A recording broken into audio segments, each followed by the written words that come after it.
चुका था ये टॉपिक। हमने तो नहीं किया यार। हमने नहीं किया है, मैम ने नहीं करवाया है। तो आप सारी क्लासेस ले रहे हो? वो मैंने जब कॉन्सेप्ट वाइज किया था, अभी मेन क्वेश्चन के हिसाब से कर रहे हैं, तो थोड़ा सा अच्छा ठीक है। वो जस्ट इंट्रो में हमने किया था, अभी लॉन्ग क्वेश्चन के हिसाब से एक बार डिस्कस करें। ओके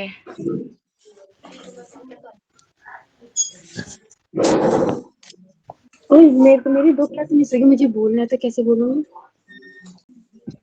अनम्यूट करके आप बोलो।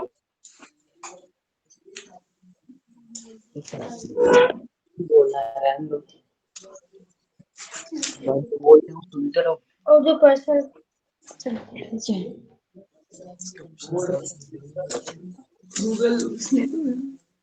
गूगल मीट का तो आप यूज कर ही रहे हो ना?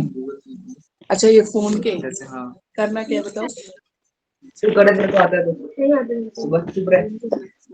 ओके, करना भैया कुमार होते हैं। आई कम थोड़ा ऊपर से ऐसे, ये देख।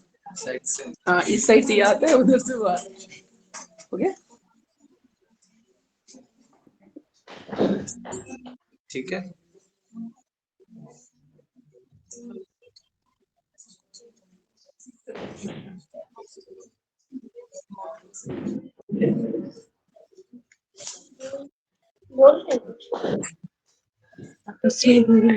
So let's start with our topic factors influencing growth and development. ठीक है, आप कंफ्यूज मत होना। इंट्रो में मैं जब हम डिस्कस कर रहे थे ना ग्रोथ एंड डेवलपमेंट, तो हमने थोड़ा सा पार्ट वैसे मैंने इंट्रो की तरह दिया था, बट अब हम जो डिस्कस करेंगे लॉन्ग क्वेश्चन की तरह। ठीक है, जो आपके एग्जाम पॉइंट व्यू से इंपॉर्टेंट है, तो आप ध्यान से सुनना। Factors influencing growth and development, तो कहीं पे आपको किसी बुक में मिलेगा दो फैक्टर डायरेक्टली मेंशन मिलेंगे, हेरिडिटी और एनवायरमेंट। कहीं पे आपको इंटरनल और एक्सटर्नल, ठीक है, ऐसे भी मिलेगा। जो हेरिडिटी है this is our internal factor, और जो एनवायरमेंट है that is our external factor. ठीक है, फिर हम इसको अंडर कैटेगरी डिस्कस करेंगे कि हेरिडिटी के अंदर कौन से पॉइंट आते हैं और एनवायरमेंट के अंदर कौन से पॉइंट आते हैं।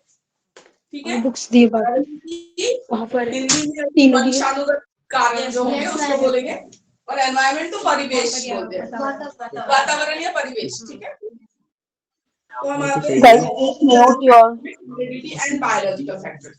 ठीक है, कहीं आपको ये भी ऐड ऑन करके दे देगा, heredity and biological factors, hormone ma'am हाथ उठाओ, कुछ बोलने से पहले ये हाथ उठाना, तो हम बोलेंगे फिर बोलो। I hope I am audible to all of you.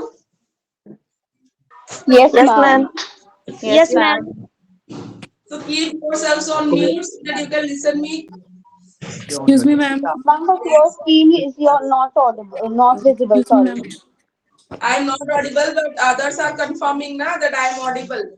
Excuse me, No, ma'am. ma'am, your screen is not visible. Ma'am, in online classes there is huge background sound. Please ask everyone to mute themselves, and please ask Background student out there light also. is there, na, you will not able to see the whiteboard. But I am explaining. Yes, Just ma'am. listen to me. And if you are having any issue in that, please confirm. I will repeat it again. Okay. Okay ma'am. Okay Okay, just listen carefully. Light is there, reflection is there. That's why it's not visible clearly. Just listen to the explanation and try to understand. Okay? Okay, ma'am. Okay. So first factor is heredity and biological factors. Second is environmental factors. Okay? We will also call heredity and biological factors as internal factors and environmental factors as external factors. ठीक है, अब internal में क्या क्या point आता है आपका? Physique,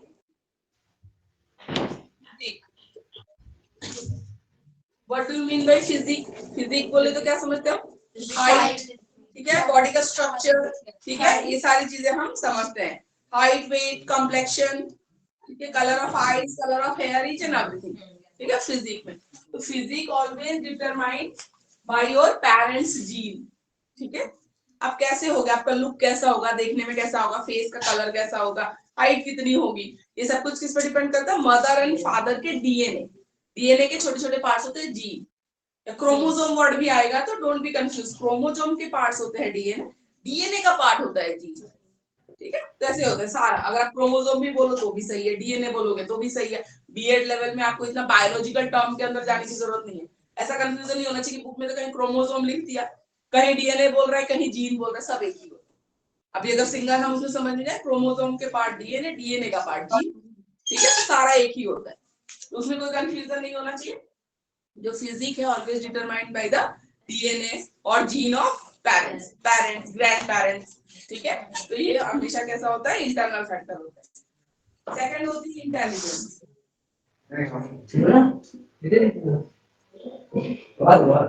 intelligence ये चीज देखो हमेशा ही, तुम्हें भी क्लास में बच्चे मिलेंगे ना, तुम जबरदस्ती किसी बच्चे की इंटेलिजेंस को नहीं बढ़ा पाओगे, ठीक है। Intelligence you can't increase because intelligence है जो वो हेरिडिटरी फैक्टर है, ठीक है। जीन आता है जो पेरेंट्स, उसी हिसाब का बच्चा इंटेलिजेंस होगा। अब जबरदस्ती किसी को, यस हिंदी में ना 65 मतलब अलग अलग पॉइंट अलग अलग जगह दे रहे हैं। नो मैम, ये पूरा क्वेश्चन के पीछे है। 65 अच्छा 65 पे है। हाँ, तू बोला ना किसी बच्चे ने 64, 59 बोला था। दोनों है वो फैक्टर पीछे देखो। हिंदी की बुक में 64 65 पे आप देखिए, ठीक है, हिंदी में उसमें भी है, उसमें भी है पर छोटा है तो मैम पढ़ाती है। कोई बात नहीं, 65 रेफर कर लीजिए, ठीक है। हिंदी बुक में 65 पेज नंबर, ठीक है। तो इंटेलिजेंस जो है ना, आप वो नहीं बढ़ा सकते। आप एज ए टीचर क्या कर सकते हो, आप बच्चों से मेहनत करवा सकते हो, ठीक है। एक क्वेश्चन आपने कराया, मान लो बच्चे को देर से समझ में आएगा, अगर वो बिलो एवरेज बच्चा है, उसको एक बार में कभी नहीं समझ में आएगा, तो आप तो नहीं कोई मैथ भी कर सकते हो, इंटेलिजेंस सडनली और इंक्रीज हो ये जाएगा। डाल लिया ना, बाद में बीच में डाल लिया। देख लो, 5 बार ये तो do you have enough time to practice to make him practice, ठीक है। आपको 5 बार प्रैक्टिस करवानी पड़ेगी, आप ये कर सकते हो। क्योंकि ज्यादा टाइम लेगा, you have to give him or her more time, ये हम कर सकते हैं। हम इंटेलिजेंस किसी की इंक्रीज नहीं कर सकते, ठीक है। लेकिन एक ये चीज होता है कि बच्चा इंटेलिजेंस और पढ़ नहीं रहा है, ऐसा होता है ना कि बच्चा इंटेलिजेंस, उसकी अंडरस्टैंडिंग बहुत अच्छी है, बहुत बड़े बड़े कॉन्सेप्ट एकदम आंसर कर पाता है, लेकिन वो पढ़ नहीं रहा है, लर्न नहीं कर रहा। तो ऐसे बच्चों को क्या होता है, पहले मान लो कम ही मार्क्स आ रहे, पर बच्चा है तो हेरिडिटिकली इंटेलिजेंट ही, तो आगे चल के जब वो इंटरेस्ट लेने लग जाता है तो बहुत अच्छा रिजल्ट करता है, ऐसा भी होता है, ठीक है। जब 12th फेल वाली मूवी में वो फेल हो जा रहा था, चीट कर, ऐसा नहीं कोई इंटेलिजेंट नहीं था, क्योंकि उसको वो लगता था कि सिस्टम ही ऐसा है, सिस्टम ही ऐसा, चीटिंग करके ही पास होना है, तो कौन पढ़ रहा है। लेकिन इंटेलिजेंट तो था ना, बाद में जब मेहनत की तो उसको रिजल्ट मिला है, ठीक है। और एकदम से वो अबव एवरेज बच्चा भी नहीं था, एवरेज आप कह सकते हो, जिसको 3-4 अटेम्प्ट लगे हैं क्लियर करने में, ठीक है। तो इंटेलिजेंट ऑलवेज हेरिडिटरी, आप इसको नहीं इंक्रीज कर सकते। आप क्या कर सकते हो, एक्स्ट्रा एफर्ट्स डालने पड़ेंगे आपको उस बच्चे को एक लेवल तक लाने के लिए जहां बाकी बच्चों के बराबर खड़ा हो सके, ठीक है। तो ये भी एक हेरिडिटिकल फैक्टर होता है, हमेशा याद रखिए। कोई आपको बोले ना कि अरे सब तो एक ही होता है, तो आपको पास आंसर होना चाहिए। प्रिंसिपल बोलेगा आगे क्लास में कि नहीं आपका बच्चा तो इतना वो जा रहा है, ये जा रहा है, तो आप बोलेंगे कि हर बच्चे की इंटेलिजेंस लेवल अलग है, I can do my duty, I can put my extra efforts, ठीक है, and I will show you the result definitely. But if you are expecting ना कि बिलो एवरेज का बच्चा एकदम अबव 80% लेके आएगा, इट्स नॉट ट्रू, नहीं लाएगा। हाँ, लेकिन अगर वो मान लो 30 वाला बच्चा है, 40% वाला बच्चा है, आप उसको मेहनत करके 50-60 तक ला सकते हैं, but he will never get 80%, वहां नहीं आएगा। हाँ, बेटर करेगा, वो टीचर की मेहनत होती है, I will do my work, लेकिन हाँ प्रिंसिपल करेंगे कि 30 वाला बच्चा भी 80 क्यों नहीं आया, दिस इज नॉट जस्टिफाइड, ये कहीं से भी जस्टिफाइड नहीं है, कोई नहीं ला सकता। आप 30 वाले को 50 कर सकते हो, 50 वाले को 70 तक लेके आओ, 80 वाले को 90 कर सकते हो, ऐसा नहीं होता कि 40 वाला उठ के 90 जाएगा, कभी नहीं जाएगा। और ये फैक्ट है, फैक्ट पे बात करना कुछ गलत नहीं होता, इमेजिनरी सिचुएशन थोड़ी चल रही है यहाँ पे, इतना एफर्ट डालने के बाद भी तो ये होता है, ठीक है। तो ये भी आपको पता होना चाहिए। प्राइवेट जॉब में जाओगे बहुत फोकस रहता है रिजल्ट पे, आप लोग पीछे पड़े रहेंगे। क्लास में टीचर क्या करते हैं, लो भाई तुमको रिजल्ट चाहिए ना, सारा पेपर ही रिवाइज करवा दो लो, और क्या करेंगे, यही करते हैं। तो टीचर पे क्वेश्चन मार्क मार देंगे, सैलरी इंक्रीज नहीं करेंगे, बहुत ये है मैनिपुलेशन है, बहुत सी चीजें है प्राइवेट जॉब में। जैसे गवर्नमेंट तो जो प्रिपेयर करेगा, लग जाओगे, बहुत अच्छी बात है, सबकी तो नहीं हो पाती। जाओगे टीचिंग में, प्राइवेट सेक्टर में जाओगे, प्राइवेट सेक्टर में बहुत है यही सब है। तो क्या करते हैं भाई, मेरे पे क्वेश्चन मार्क आए, इससे पहले लो भाई मैंने आधा पेपर रिवाइज ही करा रखा है, बोल रखा है 10 बार, किसी को पढ़ गया, और क्या करेगा इंसान। होता है पूरा, जैसे आपके 4 FP3 का होता है ना, तो रिवीजन में वही देते हैं जो आ रहा होता है एग्जाम में। क्या करेंगे, टीचर्स की भी गलती नहीं है ना, आपने से माहौल बना दिया, आपने कॉन्सेप्ट बेस्ड तो बनाया नहीं, आपने मार्क बेस्ड बना दिया है ना। आप इवन टीचर की सैलरी तक रोक दे रहे हो, वो इंक्रीमेंट नहीं कर रहे हो, कि आपका रिजल्ट नहीं आया, तो क्या करेगा, तो सिस्टम आप खराब कर रहे हो। आप कॉन्सेप्ट फ्रेश रखो ना, सिस्टम का आपने दिमाग फ्रेश बना दिया। इस टीचर के सब्जेक्ट में इतने पास इतने फेल, आप कैसे पास फेल हो भगवान ही जान रहा है, वो कैसे पास फेल है वो तो जान रहे हैं ना। पेपर रिवाइज बहुत सारी चीजें हैं, कुछ हुआ आजकल तो है टीचिंग का जो एक होता है ना कि मोरल वैल्यू वो भी खत्म है। पैसे कमाने हैं सबको, दूसरों को नीचा दिखाने के लिए एक टीचर क्या कर रही है मैंने देखी हुई है, ये सब चीजें सुनी है, अगल बगल है बहुत सी, सब बताते भी हैं फ्रेंड्स फ्रेंड्स से कि ऐसा ऐसा हो रहा है ऐसा हो रहा है। वो क्या करते हैं कि मतलब आपसे कंपटीशन है, आपको वो करना है, वो अपना पूरा बता देंगे फोन पे व्हाट्सएप पे भेज देंगे, आगे ज्यादा क्वेश्चन पेपर, तो तुम क्या कर लोगे, तुम एक मोरल बन के तुम करोगे क्या, तुम कहीं एग्जिस्ट ही नहीं करोगे। तो ऐसा नहीं कि सिस्टम में फिट होने के लिए सारी चीजें गलत कर ले, लेकिन जो सिस्टम है फिर आपके हिसाब से थोड़ा बहुत आपको मोल्ड होना पड़ता है। फैक्ट, ये फैक्ट है, ठीक है। आगे चलते हैं, फिजिक्स है इंटेलिजेंस, उसके बाद sex differences. Sex differences obviously biologically determined होती है ना। क्रोमोसोम्स के बारे में आप लोगों को पता है, ठीक है। मेल है वो XY क्रोमोसोम बियर करता है, सेक्स क्रोमोसोम है, फीमेल है XX क्रोमोसोम बियर करती है, उसको बोलते हैं सेक्स क्रोमोसोम। और बाकी जितने भी क्रोमोसोम्स हैं वो मेल फीमेल के सेम है, उनको बोलते हैं ऑटोसोम, ठीक है। ऑटोसोम एक ही पेयर क्रोमोसोम है जो मेल फीमेल में अलग होता है, ये मेल का सिंबल होता है और ये फीमेल। तो मेल में होते हैं XY क्रोमोसोम, फीमेल में होता है XX chromosome. Obviously sex of the child है वो कैसे डिटरमाइन होगा, हेरेडिटरी, बायोलॉजिकली, ठीक है। और कौन रेस्पॉन्सिबल होता है चाइल्ड के सेक्स के लिए, फादर, ठीक है। सेक्स और जेंडर है ना, हम इंटरचेंजेबली यूज कर लेते हैं but they are not replaceable. Sex is not replaceable by gender, नहीं होता। जेंडर है सोसाइटी ने जो रूल क्रिएट किया है पर्टिकुलर बायोलॉजिकल सेक्स के हिसाब से कि मेल की ड्यूटी है बाहर जाके जॉब करना, फीमेल की ड्यूटी है घर संभालना, दैट इज जेंडर आइडेंटिटी, ठीक है। पर सेक्स बोलेंगे तो हेरेडिटिकली जो नेचर ने आपको बनाया है, ये बॉय और गर्ल, इसलिए फॉर्म ऑफ भरते तो सेक्स रहता है, जेंडर नहीं रहता। जेंडर इज रॉन्ग टर्म, अगर आप बायोलॉजिकली उस चीज को बताने के लिए जेंडर यूज कर रहे हो गलत है, ठीक है। वो हमेशा सेक्स होता है, तो मेल फीमेल ये भी हेरेडिटिकली डिसाइड होता है। अच्छा बताओ, कुछ ऑर्गेनिजम्स ऐसे हैं क्या जो बायोलॉजिकली डिटरमाइन करता है, एनवायरमेंटल फैक्टर है वो डिटरमाइन करते हैं मेल और फीमेल होना। एनिमल्स में, ह्यूमन बीइंग्स में तो टोटली हेरेडिटिकल है।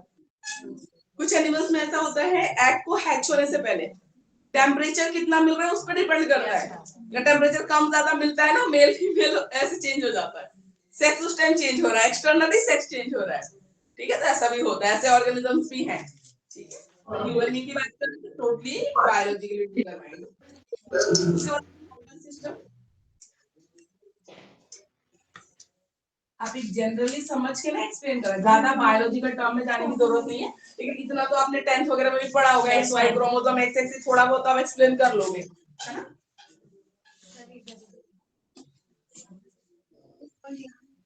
नर्वस सिस्टम 3 टाइप्स का होता है ह्यूमन बॉडी में, ठीक है। इतने ज्यादा उसमें हम नहीं जाएंगे। नर्वस सिस्टम 3 टाइप के होते हैं, एक होता है CNS सेंट्रल नर्वस सिस्टम, एक होता है पेरिफेरल नर्वस सिस्टम, एक होता है ऑटोनोमस नर्वस सिस्टम। पे ही आता है ऐसा। फोटो ये दिखता है मेरा। मैं आपको वैसे बता रही हूँ फॉर नॉलेज, इतनी डिटेल में आपको नहीं जाना, ठीक है। बताइए, कुछ बोल रहे हैं ऑनलाइन स्टूडेंट? एक भी पॉइंट नहीं है।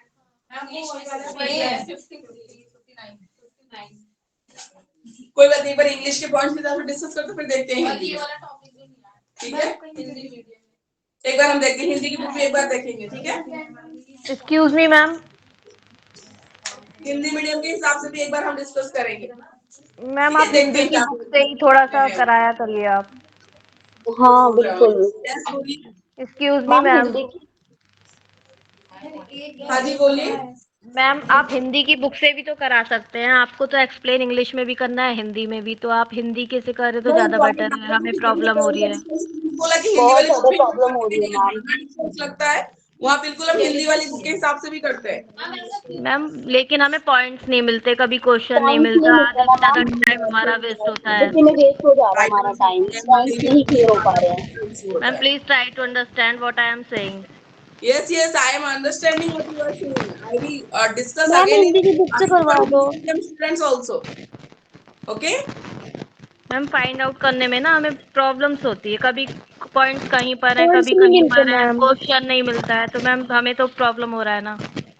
कोई बात नहीं, तो अब हम सारे ही टॉपिक्स पहले इंग्लिश मीडियम की बुक के हिसाब से करके फिर हिंदी मीडियम में चेक कर लेंगे, ठीक है। ओके मैम, मेरे तो पेज नंबर ही नहीं मिल रहे हैं, कोई भी पेज नहीं मैंने तो बता दिया ना 64, उस पर रेफर कर लीजिए। जो नहीं है ना, जो नहीं समझ तो यहाँ से लीजिए।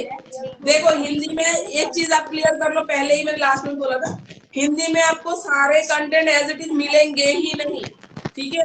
तो जो पॉइंट्स आपको लगता है, आपको तो लॉन्ग क्वेश्चन लिखना पड़ेगा, वहां तो ये नहीं बोलेगा कि हिंदी मीडियम वाला कम लिखेगा तो हम नंबर दे देंगे, समझ रहे हो। और ये सबको फिक्स करना पड़ेगा हिंदी मीडियम के एटलीस्ट बच्चे। मैम पॉइंट्स तो क्लियर होने चाहिए ना, पॉइंट्स तो क्लियर नहीं रहेंगे तो बच्चे एग्जाम्स में क्या लिखेंगे। कर लीजिए, ठीक है। साथ मैम के आपका साथ बोर्ड भी, एक्सक्यूज मी मैम, आपका विजिबल नहीं बोर्ड है। भी क्लियर नहीं दिखता है। एक्सक्यूज है मी ना, मैम। हेडिंग्स बोल रही हूँ, जो पॉइंट्स बोल रहे हैं हेडिंग्स नोट डाउन एक्सक्यूज कर मी लीजिए, मैम। ताकि बाकी आप जब एक्सक्यूज मी नोट्स मैम। बनाने चाहें तो आपको मिल जाएगा, कम से कम पॉइंट के हिसाब से नोट्स बनाना है, एक्सक्यूज मी मैम। ठीक मैम है। बोर्ड भी क्लियर नहीं दिखता है ना, मैम अगर बोर्ड हम क्लियरली। स्क्रीनशॉट लें या नोट करें मैं कुछ तो बोल वो भी भी दी शो हूँ, नहीं मैं होता बोल मैम। भी दी हूँ, अगर आपको दिक्कत अरे आती बोर्ड भी क्लियर नहीं दिखता है है यार। सुनाई देगा मैम हमको, तो सुन ही नहीं रही है कुछ। ठीक है? मैं एक्सप्लेन भी कर रही हूँ, अगर आपको नहीं सुनाई देता आप बोलिए, I will repeat it again, मैं आपके लिए रिपीट कर दूंगी ना, कोई दिक्कत नहीं है, मैम प्लीज शॉर्ट ठीक है। फॉर्म में इतना नहीं लिखिए, तो फिर हम कैसे नोट करेंगे CNS, ये PNS जो भी अरे आप ये नोट। आपको ये आपको लिखना नहीं है बाबा, ये नहीं, ये तो समझाने के लिए डिटेल में मैं आपको बता रही हूँ। उसमें भी PNS और ANS बिल्कुल नहीं बता रही हूँ, मैं आपको ये बताऊंगी, इसका बताऊंगी मैं, ब्रेन और स्पाइनल कोड 2 पार्ट होते हैं इसके। इतना साइंटिफिक नहीं जाना है आपको, वो तो मैं आपको थोड़ा सा अच्छे से समझ में आ जाए कि नर्वस सिस्टम बोले तो हम किस पार्ट को कंसिडर कर रहे हैं, ठीक है। इसके लिए बोला, ये आपको नहीं लिखना है नोट्स में, इसकी प्रॉब्लम आप मत लीजिए, इसको लिखना ही नहीं है आपको, ठीक है। मेन CNS से डिस्कस होता है, जो बीएड में जितना आपको जानकारी देनी, इससे ज्यादा देना ही नहीं है आपको। वो तो मैंने आपको ओके ऐसे जनरल इंफॉर्मेशन के लिए बोल दिया, तो नॉलेज तो जितनी लोग कम है, ये नहीं बोल रहे कि इसको आपको डिटेल में लिखना है। Excuse me ma'am. Ma'am board clear नहीं दिख रहा है। बोर्ड नहीं दिखेगा, बोर्ड का आपको लो ही मत लोड, ठीक है। ये मेरे तो मैम ऑफलाइन कैसे लिखेंगे हम पॉइंट्स? आपके लिए मैं एक्सप्लेन कर रही हूँ, ठीक है, ठीक है। तो हिंदी मीडियम वाले बच्चों प्लीज लिसन, मैं आपके बुक के हिसाब से भी डिस्कस करूंगी और सारे क्वेश्चन ऐसे ही कर लेंगे ताकि किसी को दिक्कत ना आए, ठीक है। Okay ma'am. तो जो ओके मैं मैम। बोल रही हूँ हेडिंग वैसे नोट तो डाउन जिसको करिए, ताकि ऑनलाइन आपको क्लासेस क्लियर लेने में मिले, प्रॉब्लम हो रही है वो नीतू मैम से एक बार बात कर लेगा, उस पे end of the solution ma'am में भी हो सके तो दे दे। और ये चीज आप एकदम माइंड में अरे क्लियर कर बोर्ड लीजिए, वहां बैठ के भी नहीं दिखता है। एग्जैक्ट नोट्स नहीं मिलते, नहीं तो एक बट और इसका तो सोल्यूशन निकालना पड़ेगा ना, क्योंकि क्लास तो हमें लेनी है ना। प्रॉपर वही उसका बहुत गूगल बहुत में बहुत ज्यादा जब से प्रॉब्लम हो रही स्टार्ट है हुई है, जब से तब स्टार्ट हुई से है तब ही, से ही बोल रहे हैं। वही क्या तो।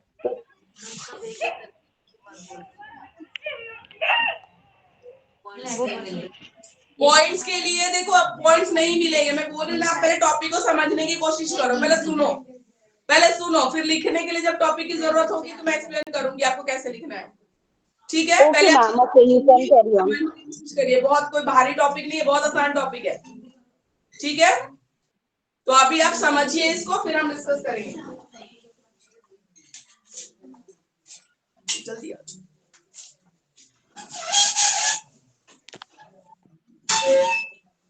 ठीक है, तो नर्वस सिस्टम हमारे ब्रेन और स्पाइनल कोड, ठीक है, 3 टाइप्स का, तो ये आपको नॉलेज के लिए बताया जा रहा है। अगर आप थोड़ा ज्यादा भी जान जाओगे तो नुकसान क्या है, ये नहीं बोला जा रहा है कि आपको ये लिखना है प्रॉपर, ठीक है।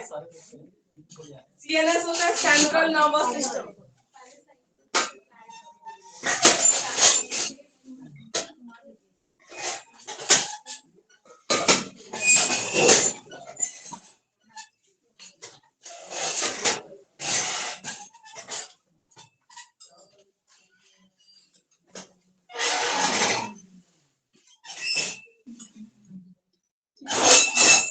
हो गए सारे सेटल, ठीक है।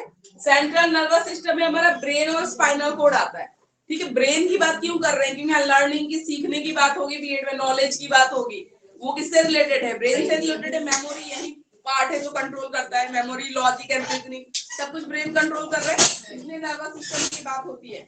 तो कोई कितना मेमोराइज कर पाता है चीजों को, कितना अंडरस्टैंड कर पाता है, उसकी लॉजिकल रीजनिंग पावर कैसी है, कौन डिसाइड करेगा, ब्रेन आपका कितना एक्टिव है, उस हिसाब से तो वो भी कहां से आएगा, वो मदर फादर के जीन ही डिसाइड करते हैं, इसीलिए बोला है नर्वस सिस्टम को अलग से दे रखा है। अगेन बात वही होती है, इंटेलिजेंस वाली बात ही कर रहे हैं लेकिन नर्वस सिस्टम, ठीक है, ब्रेन इसमें इन्वॉल्व होता है। तो सीएनएस मतलब होता है सेंट्रल नर्वस सिस्टम, जिसमें आपका ब्रेन और स्पाइनल कॉर्ड इन्वॉल्व होता है। उसके बाद आते हैं एंडोक्राइन ग्लैंड्स। अब इंग्लिश में भी ना इतने सारे अलग अलग ग्लैंड दे रखे हैं, इसके अंदर इसकी जरूरत नहीं है, आप सिंपली एक वो लिखना एंडोक्राइन। एंडोक्राइन हिंदी में क्या बोलेंगे? Endocrine gland. अब देखो बेटा ये बुक में आ रहा है ना, तो बिना समझे तुम सारा टाइम सोचते रहो पता नहीं कौन सा ग्लैंड पढ़ा दिया मैम ने, तो थोड़ा तो आपको इन्फॉर्मेशन के लिए समझाना तो पड़ेगा कि कौन सा ग्लैंड है। एंडोक्राइन ग्लैंड बोलते हैं मैम इसको, हाँ? इंटरनल ग्लैंड भी बोलते हैं। इंटरनल तो वो भी जो एक्सोक्राइन ग्लैंड होते हैं वो भी इंटरनल है, बॉडी के अंदर ही है, इंटरनल नहीं बोलेंगे, कुछ और नाम होता है इसका, एक मिनट दिखाना है हिंदी में।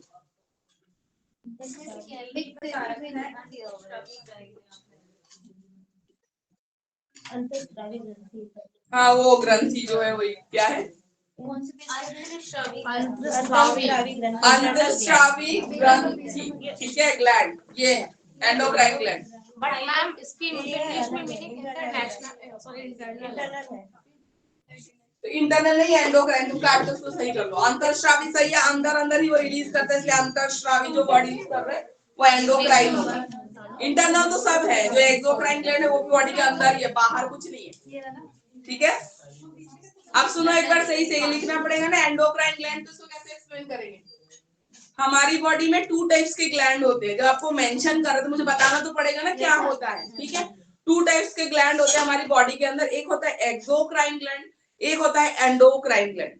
एक्सोक्राइन ग्लैंड्स वो होते हैं जो कुछ ग्लैंड्स होते हैं हमारी बॉडी में, कुछ मतलब समझ लो पॉट है जिसमें पानी भरा रहता है, वैसा ही समझ लो, कुछ ग्लैंड्स है जिसमें हार्मोन्स है, ठीक है, वो रिलीज करता है टाइम टू टाइम, और हर हार्मोन का अलग अलग फंक्शन होता है। एक्सोक्राइन ग्लैंड क्या करता है, जो हार्मोन रिलीज करता है ना, वो जिस पार्ट के लिए रिलीज कर रहा है, जिस काम के लिए रिलीज कर रहा है ना, वहां तक उसको पहुंचाता है। उसके पर्टिकुलर डक्ट्स होते हैं, डक्ट मतलब पाइप, ठीक है, जैसे टैंक में पानी है तो नल तक आ रहा है, उसको पर्टिकुलर पाइप है कि यहाँ से आएगा यहाँ से आएगा, ठीक है। व्हील्स नहीं होते, उसके पर्टिकुलर अपने डक्ट्स होते हैं, ठीक है। जैसे पैनक्रियास है डाइजेस्टिव जूस रिलीज करता है, पढ़ा होगा डाइजेस्टिव सिस्टम सबने, ठीक है। तो पैनक्रियास एक्सोक्राइन ग्लैंड, जिसके डक्ट होते हैं ना, पर्टिकुलर टारगेट ऑर्गन तक वो जूस ले जाके छोड़ रहा है स्मॉल इंटेस्टाइन में, ठीक है, कि खाने को डाइजेस्ट करना है, तो वो होते हैं एक्सोक्राइन। एंडोक्राइन ग्लैंड्स भी हार्मोन रिलीज करते हैं, पर ये क्या करते हैं, इनका कोई पर्टिकुलर डक्ट नहीं है, इनको टारगेट ऑर्गन तक ले जाके नहीं छोड़ते, ये क्या करते हैं डायरेक्ट हार्मोन को ब्लड में रिलीज कर देते हैं।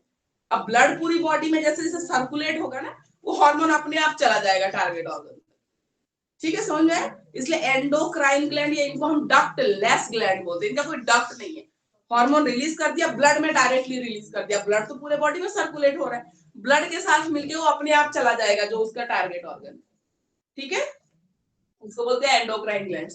तो ये जो हार्मोन्स रिलीज करते हैं ना, वो हमारी ग्रोथ एंड डेवलपमेंट के लिए वेरी वेरी इंपॉर्टेंट है। हमारे ब्रेन में सबसे पहला ग्लैंड होता है पिट्यूटरी ग्लैंड, ठीक है, उसको बोलते हैं पिट्यूटरी ग्लैंड, इसको मास्टर ग्लैंड भी बोलते हैं, क्योंकि हमारे नीचे और भी जो ग्लैंड्स आएंगे ना बॉडी में, इन सबके फंक्शन को यहाँ बैठ के कंट्रोल करता है। राजा किंग ऊपर होता है ना, वही समझ लो, ये किंग है, ये सबसे ऊपर है, बाकी उसको कंट्रोल करेगा। तो ये ग्रोथ हार्मोन रिलीज करता है। मान लो ग्रोथ हार्मोन अगर कम अमाउंट में रिलीज होगा ना, आपकी हाइट कम रह जाएगी, तो ग्रोथ एंड डेवलपमेंट तो बहुत इंपॉर्टेंट फैक्टर है। और ग्रोथ हार्मोन अगर सही अमाउंट में रिलीज होगा तो आपकी ग्रोथ प्रॉपर बढ़ेगी, हाइट प्रॉपर रहेगी, ठीक है। तो वेरी वेरी इंपॉर्टेंट। और ये कहाँ होता है, ब्रेन में होता है, पिट्यूटरी, ठीक है। और जो हार्मोन रिलीज करता है उसको बोलते हैं ग्रोथ हार्मोन, ठीक है, ग्रोथ हार्मोन उसका नाम है, उससे हमारी ग्रोथ डिसाइड होती है, हाइट वगैरह डिसाइड होती है। फिर आता है थायराइड ग्लैंड यहाँ पे, ठीक है, नेक में यहाँ पे थायराइड ग्लैंड होता है, ठीक है। ये जो हार्मोन रिलीज करता है वो थायरॉक्सिन, थायरॉक्सिन, थायरॉक्सिन क्या करता है, हमारी बॉडी में जो मेटाबॉलिक एक्टिविटीज है, मेटाबॉलिक एक्टिविटीज का मतलब होता है हम जो भी फूड ले रहे हैं, ठीक है, उसको प्रॉपर ब्रेक डाउन करना, प्रॉपर एनर्जी रिलीज करना, ठीक है, तो किसका काम है, थायरॉक्सिन का काम है। थायराइड बीमारी हो जाती है ना, सबको दवाइयां लेनी पड़ती है, ठीक है, तो थायरॉक्सिन हार्मोन अगर कम या ज्यादा, दोनों ही केस में गड़बड़ है, ठीक है, नॉर्मल अमाउंट में रिलीज होना चाहिए। तो थायरॉक्सिन हार्मोन अगर कम होगा तो मेटाबॉलिक एक्टिविटीज में इश्यू आ जाएगा, वेट बढ़ जाएगा, बढ़ जाता है ना, थायराइड वाले खाए चाहे ना खाए उनका वेट ज्यादा ही मिलेगा, इशू है, क्योंकि मेटाबॉलिक एक्टिविटी बॉडी में प्रॉपर तरीके से नहीं चल रही है। तो उसके आपको अगेन ग्रोथ एंड डेवलपमेंट में हाइट वेट सब कुछ आता है, फिजिक की जब हम बात कर रहे थे वेट बढ़ जाएगा, ठीक है। तो ये सब इश्यू आएगा। उसके बाद और भी बहुत सारे ग्लैंड्स होते हैं, ठीक है। पैनक्रियास होता है, इंसुलिन रिलीज करता है हार्मोन, जो हमारे बॉडी में ब्लड शुगर लेवल को कंट्रोल रखता है। इंसुलिन अगर कम होगा ना, शुगर लेवल बढ़ जाएगा, डायबिटीज हो जाएगा, ठीक है। ग्रोथ एंड डेवलपमेंट को इफेक्ट करेगा। छोटे छोटे बच्चों को आजकल डायबिटीज हो रहा है, वहां से उसकी ग्रोथ एंड डेवलपमेंट इफेक्टेड हो जाती है। बिल्कुल दवाइयां बचपन से अगर लेना शुरू कर दो तो उसकी obviously growth and development effect हो जाएगी। इसलिए एंडोक्राइन ग्लैंड्स इतनी इंपॉर्टेंटली आपको पढ़ाया जा रहा है, ठीक है। उसके बाद आते हैं पैनक्रियास होता है, जो मेन है हम उनकी बात कर रहे हैं। उसके बाद आता है एड्रिनल ग्लैंड, जो दो किडनी के ऊपर दो होते हैं। किडनी के दो किडनी है ना हमारी बॉडी में, दोनों किडनी के ऊपर दो ग्लैंड्स होते हैं, एड्रिनल ग्लैंड। उसमें से जो हार्मोन निकलता है उसको बोलते हैं एड्रीनलिन, ठीक है। ये क्या करता है, हमारी बॉडी को इमरजेंसी सिचुएशन के लिए प्रिपेयर करता है। इसको इमरजेंसी हार्मोन भी बोलते हैं। इमरजेंसी हार्मोन क्या करते हैं, जैसे आप बहुत गुस्से में हो, हम गुस्से में आ जाते हैं ना बहुत ज्यादा, तो बीपी हमारा बढ़ जाता है, ठीक है। आर्टरी में जो ब्लड कर रहा है ना, तो वॉल पे बहुत ज्यादा प्रेशर डालने लग जाता है। तो उस टाइम पे क्या होता है, हमारे पसीना आने लग जाता है, पसीना आता है, ठीक है। पसीना आता है, तेज तेज सांस चलने लग जाती है, ठीक है। तो उसमें क्या हो जाता है, बॉडी को पसीना आ जाना, और आप जब डीप ब्रीथिंग करने लग जाते हो ना, आपका गुस्सा धीरे धीरे शांत होता है। तो ये एड्रेनलिन आपको इमरजेंसी सिचुएशन में रेस्क्यू करने के लिए, ये सब साइड इफेक्ट है, पसीना आना और ये सब चीजें होना, उसके लिए आपकी बॉडी को प्रिपेयर कर रहा है ताकि नुकसान ना हो जाए, ठीक है। तो एड्रेनलिन, और इसको बोलते हैं एड्रेनलिन रश भी बोलते हैं। ये वर्ड सुना होगा तुम लोगों ने, जोश से जब हम कुछ करते हैं ना, एड्रेनलिन रश बोलते हैं। ये हार्मोन है एड्रेनलिन। और बाकी मेल फीमेल में जो दो मेन ग्लैंड्स है, एंडोक्राइन ग्लैंड्स है। मेल में है टेस्टिस, ठीक है, जो सेक्स हार्मोन रिलीज करता है, टेस्टोस्टेरोन, ठीक है, जो मेल कैरेक्टर को डिसाइड करता है। फीमेल में है ओवरी, ठीक है, वो भी एंडोक्राइन ग्लैंड में आता है। तो फिर फीमेल की जो ग्रोथ एंड डेवलपमेंट है, अल्टीमेटली कि ये बायोलॉजिकली फीमेल है, बायोलॉजिकली मेल है, वो हार्मोन्स डिसाइड करते हैं, ठीक है। टेस्टोस्टेरोन और एस्ट्रोजन एंड प्रोजेस्टेरोन दो हार्मोन है जो ओवरी रिलीज करती है फीमेल से। तो फीमेल जो कैरेक्टर है वो एस्ट्रोजन डिसाइड करता है, जो फीमेल कैरेक्टरिस्टिक्स होती है, ठीक है। ये सब आपने पढ़ा ही है पहले से। तो ये सारा बहुत इंपॉर्टेंट रोल है एंडोक्राइन ग्लैंड्स का ग्रोथ एंड डेवलपमेंट में। ऑनलाइन स्टूडेंट समझ में आया बच्चों? Yes ma'am. Yes ma'am, yes ma'am. Yes ma'am. होता है, ठीक। और भी होते हैं ग्लैंड, पर जो इंपॉर्टेंट है इतना आप मेंशन कर दो, कितना बहुत है आपके लिए। Pituitary, thyroid, pancreas, testis, ovary, adrenal, ठीक है, इतना बहुत है। ये सेक्स ग्लैंड या वही ओवरी और उसको बोल रहे हैं, क्योंकि जो सेक्स वाइज वो अलग अलग होते हैं। थायराइड दे रखा है, एड्रिनल दे रखा है, ठीक है, एंडोक्राइन ग्लैंड दे रखा है। उसके बाद आती है इमोशनल मैच्योरिटी, ठीक है। इसके बाद का पॉइंट है इमोशनल मैच्योरिटी।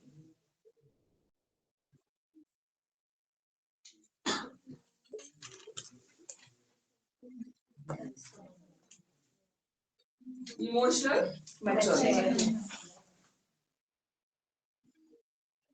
इमोशनल मैच्योरिटी कैसे डेवलपमेंट और उसको करता है इमोशनल मैच्योरिटी, ठीक है। इमोशनल मैच्योरिटी हमारे डेवलपमेंट का एक एस्पेक्ट इमोशनल डेवलपमेंट भी होता है, ठीक है। तो इमोशनली अगर आप मैच्योर हो, आप इमोशन तो आप प्रैक्टिकल हो। अल्टीमेटली क्या मतलब, अगर आप इमोशनली मैच्योर है, आप अपने इमोशंस को कंट्रोल कर पा रहे तो आप प्रैक्टिकली सोचते हो चीजों को, ठीक है।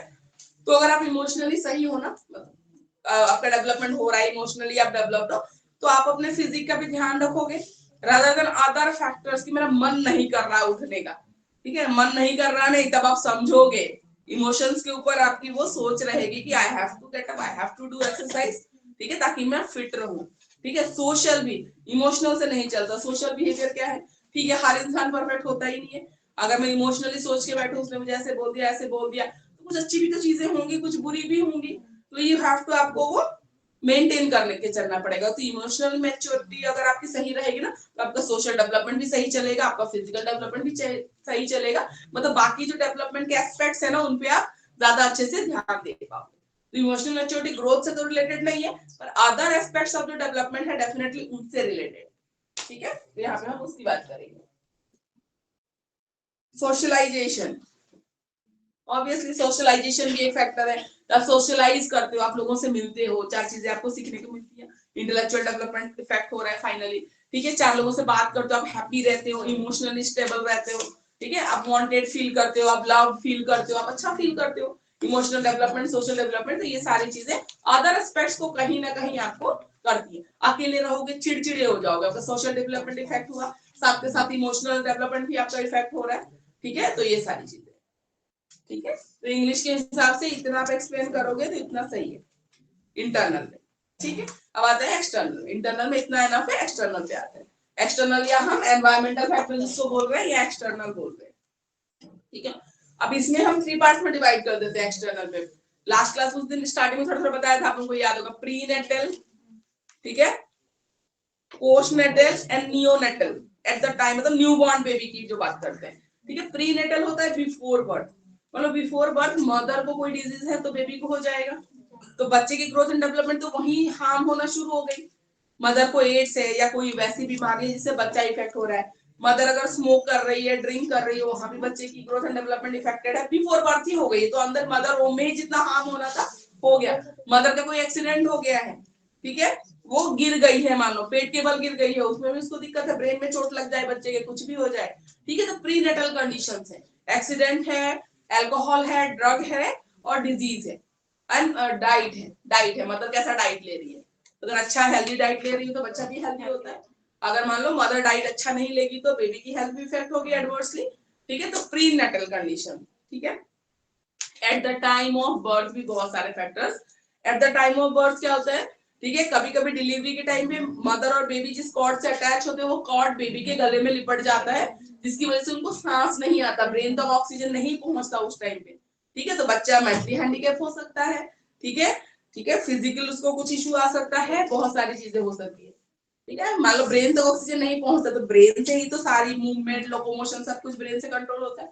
ठीक है, मान लो फिजिकली अगर हाथ का मूवमेंट, जिस मान लो हैंड का मूवमेंट जो पार्ट कंट्रोल कर रहा है वहां तक ऑक्सीजन नहीं जा पाया, हो सकता है उसका हैंड काम ना करे आफ्टर बर्थ, बहुत सारी चीजें हो सकती है।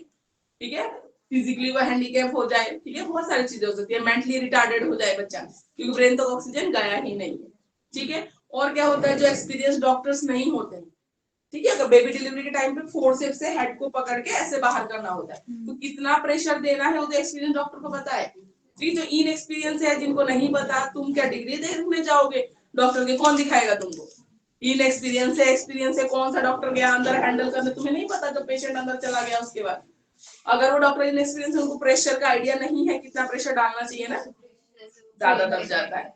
अगर ब्रेन ज्यादा दब गया ना, उसको बाहर निकालने के टाइम यहाँ प्रेशर पड़ा, दिक्कत आती है, आगे चल के डेफिनेटली दिक्कत आती है। ठीक है, यहाँ भी वही सारी केसेस फिजिकली हैंडीकैप या मेंटली रिटार्डेड होने के chances. Eight the time of birth doctor की एक्सपीरियंस कैसा है, इन एक्सपीरियंस है, या अगर कॉर्ड लिपट गया और बच्चे को ऑक्सीजन नहीं मिला ब्रेन में तो भी बहुत दिक्कत हो सकती है। ये तो eight the time of birth की बात है। आफ्टर बर्थ भी ऐसे ही, आफ्टर बर्थ डाइट कैसा ले रहा है बच्चा, है ना, आफ्टर बर्थ मदर मिल्क मिल रहा है नहीं मिल रहा है, या सब्स्टिट्यूशन है, या जैसे बड़ा हो रहा है जब फूड लेना शुरू करता है तो अच्छा न्यूट्रिशियस फूड मिल रहा है नहीं मिल रहा है। ठीक है, उसका डाइट कैसा है, बच्चे का एक्सरसाइज कैसा है, खेलता कूदता है या नहीं, या बैठा रहता है एक जगह, ये बहुत सारे फैक्टर आफ्टर बर्थ। ठीक है, ये सारी चीजें, एक्सीडेंट वगैरह तो होता ही है, ठीक है, तो वो सारे में इंक्लूडेड होता है। तो आफ्टर बर्थ, तो एक्सटर्नल में ये 3 हम उसमें डिवाइड कर सकते हैं। फ्रेश एयर, सनलाइट, बच्चा कैसे माहौल में रह रहा है, हाइजीन कैसा है, ये सारे फैक्टर्स आ जाते हैं। एक्सरसाइज एक्टिविटी कितना करता है, एक्सीडेंट कोई तो नहीं हो गया, ठीक है, बच्चे का, फिर उसमें दिक्कत आएगी। ज्योग्राफिकल एनवायरनमेंट भी ऑब्वियसली करता है डिफाइन। आज ये जो दिल्ली के पॉल्यूशन में जो बच्चा है और एक जो खुली हवा में बच्चा रह रहा है, ऑब्वियसली इफेक्ट होगा उसका ग्रोथ एंड डेवलपमेंट। ठीक है, कुछ बच्चे तो एस्थमेटिक थे, मेरी फ्रेंड थी उसका बच्चा अस्थमा से इतना दिक्कत, जो पॉल्यूशन बाद पीछे बहुत हो गया था 2 साल पहले की बता रहे, उन्होंने घर वर यहाँ पे बेच दिया, बेच के जाके उधर शिफ्ट हो गए गुड़गांव में। क्या करेंगे बच्चे, मतलब बहुत हालत खराब हो गई थी कि बहुत उसको एडमिट कराना पड़ गया था, तो सांस ही नहीं ले पा रहा था। ऑल द टाइम उसको घर में बंद करके थोड़ी रखोगे, एयर फ्रेशनर चला के, रूम फ्रेशनर, एयर प्यूरिफायर चला के आप कितना रखोगे बच्चे को, फिर वो चलेगा यहाँ से, क्या करेगी। इतना बुरा हाल है, मुझे पता नहीं चल रहा, जो ठीक है उसके तो ठीक है, जिसको प्रॉब्लम है उसको बहुत ज्यादा प्रॉब्लम हो रही है। फैमिली एनवायरनमेंट, ऑब्वियसली मान लो घर में हमेशा लड़ाई झगड़ा चल रहा है, ठीक है, या वैसा कुछ एब्यूजिव माहौल है तो बच्चा क्या होगा, इमोशनली डिप्रेस हो सकता है। ठीक है, इंट्रोवर्ट हो सकता है, ठीक है, एकदम चुपचाप रहे, किसी को कुछ ना बताए, अनसोशलाइज हो सकता है। या मूवीज में देखते हो या बहुत सारे उसमें भी दिखाएगा, मदर फादर अगर ऐसे कंडीशन में रहते हैं, लड़ाई झगड़ा हो रहा है एक दूसरे को, या बस बच्चे ने देखा है कि फादर मदर पे हाथ उठा रहे, उनका मैरिज फिर से भरोसा ही उठ गया, वो सिर्फ शादी करना नहीं चाहते बड़े होके। अगर मैरिजेस अगर ऐसी होती हैं तो we don't want to get married. ठीक है। तो ऐसा सिचुएशन, तो उसमें भी ग्रोथ एंड डेवलपमेंट। इसमें डेवलपमेंट का कौन से एस्पेक्ट की हम बात कर रहे हैं? Emotional, social. सोशलाइज नहीं होना चाहता किसी के साथ, उसको डर लगता है, उसको एक डर है कि मैं किसी के साथ बॉन्ड बनाऊंगा और फिर मेरे साथ भी ये सब होगा। ठीक है, तो सोशल होने का डर, एक इमोशनल डेवलपमेंट ना होने का डर। फैमिली लाइफ पैटर्न, ठीक है, अर्ली गेटिंग फैमिली है, लेट नाइट स्लीप वाली फैमिली, जैसी फैमिली होगी ऑब्वियसली वैसी हैबिट बच्चे में डेवलप हो जाएगी। एक्सरसाइज पे अगर मदर फादर फोकस करते हैं ऑब्वियसली बच्चा भी करेगा। मदर अगर मैट पीछे आके सुबह वो योगा कर रही है, बच्चा देख देख के सीख जाएगा कि ये गुड हैबिट है, ये सबको करनी चाहिए। ठीक है, तो ये सारी चीजें। पैटर्न कैसा है? चाइल्डहुड एक्सपीरियंसेस, चाइल्डहुड एक्सपीरियंसेस, हाँ इसको थोड़ा थोड़ा डिस्कस करने से ज्यादा है नहीं। ठीक है, चाइल्डहुड एक्सपीरियंसेस में हमने बात की थी ना, चाइल्डहुड ट्रॉमा है किसी को, ठीक है, सेक्सुअल अब्यूज है या बाकी चीजें, या टीचर्स भी, वो बोलते हैं ना टीचर, कुछ टीचर से बहुत टॉक्सिक होती है, बोलती है ना कि बेटा तुमसे ना हो पाएगा, उसमें लेबल लगा दिया स्टैम्प की, बच्चा कोशिश भी करने से डरता है। तो ये सारी चीजें हैं।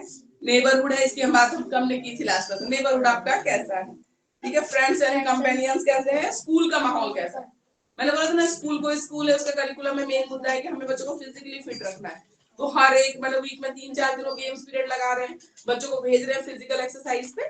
तो डिपेंड करता है स्कूल का करिकुलम कैसा है, प्रिंसिपल कैसा है, उसके अपने प्रिंसिपल्स कैसे हैं, सोचने का तरीका क्या है, वो कैसा चाहता है बच्चों में डेवलपमेंट, मोरल डेवलपमेंट चाहता है या मार्क्स बेस्ड है, ज्यादा तो मैं बात कर रही हूँ मार्क्स बेस्ड।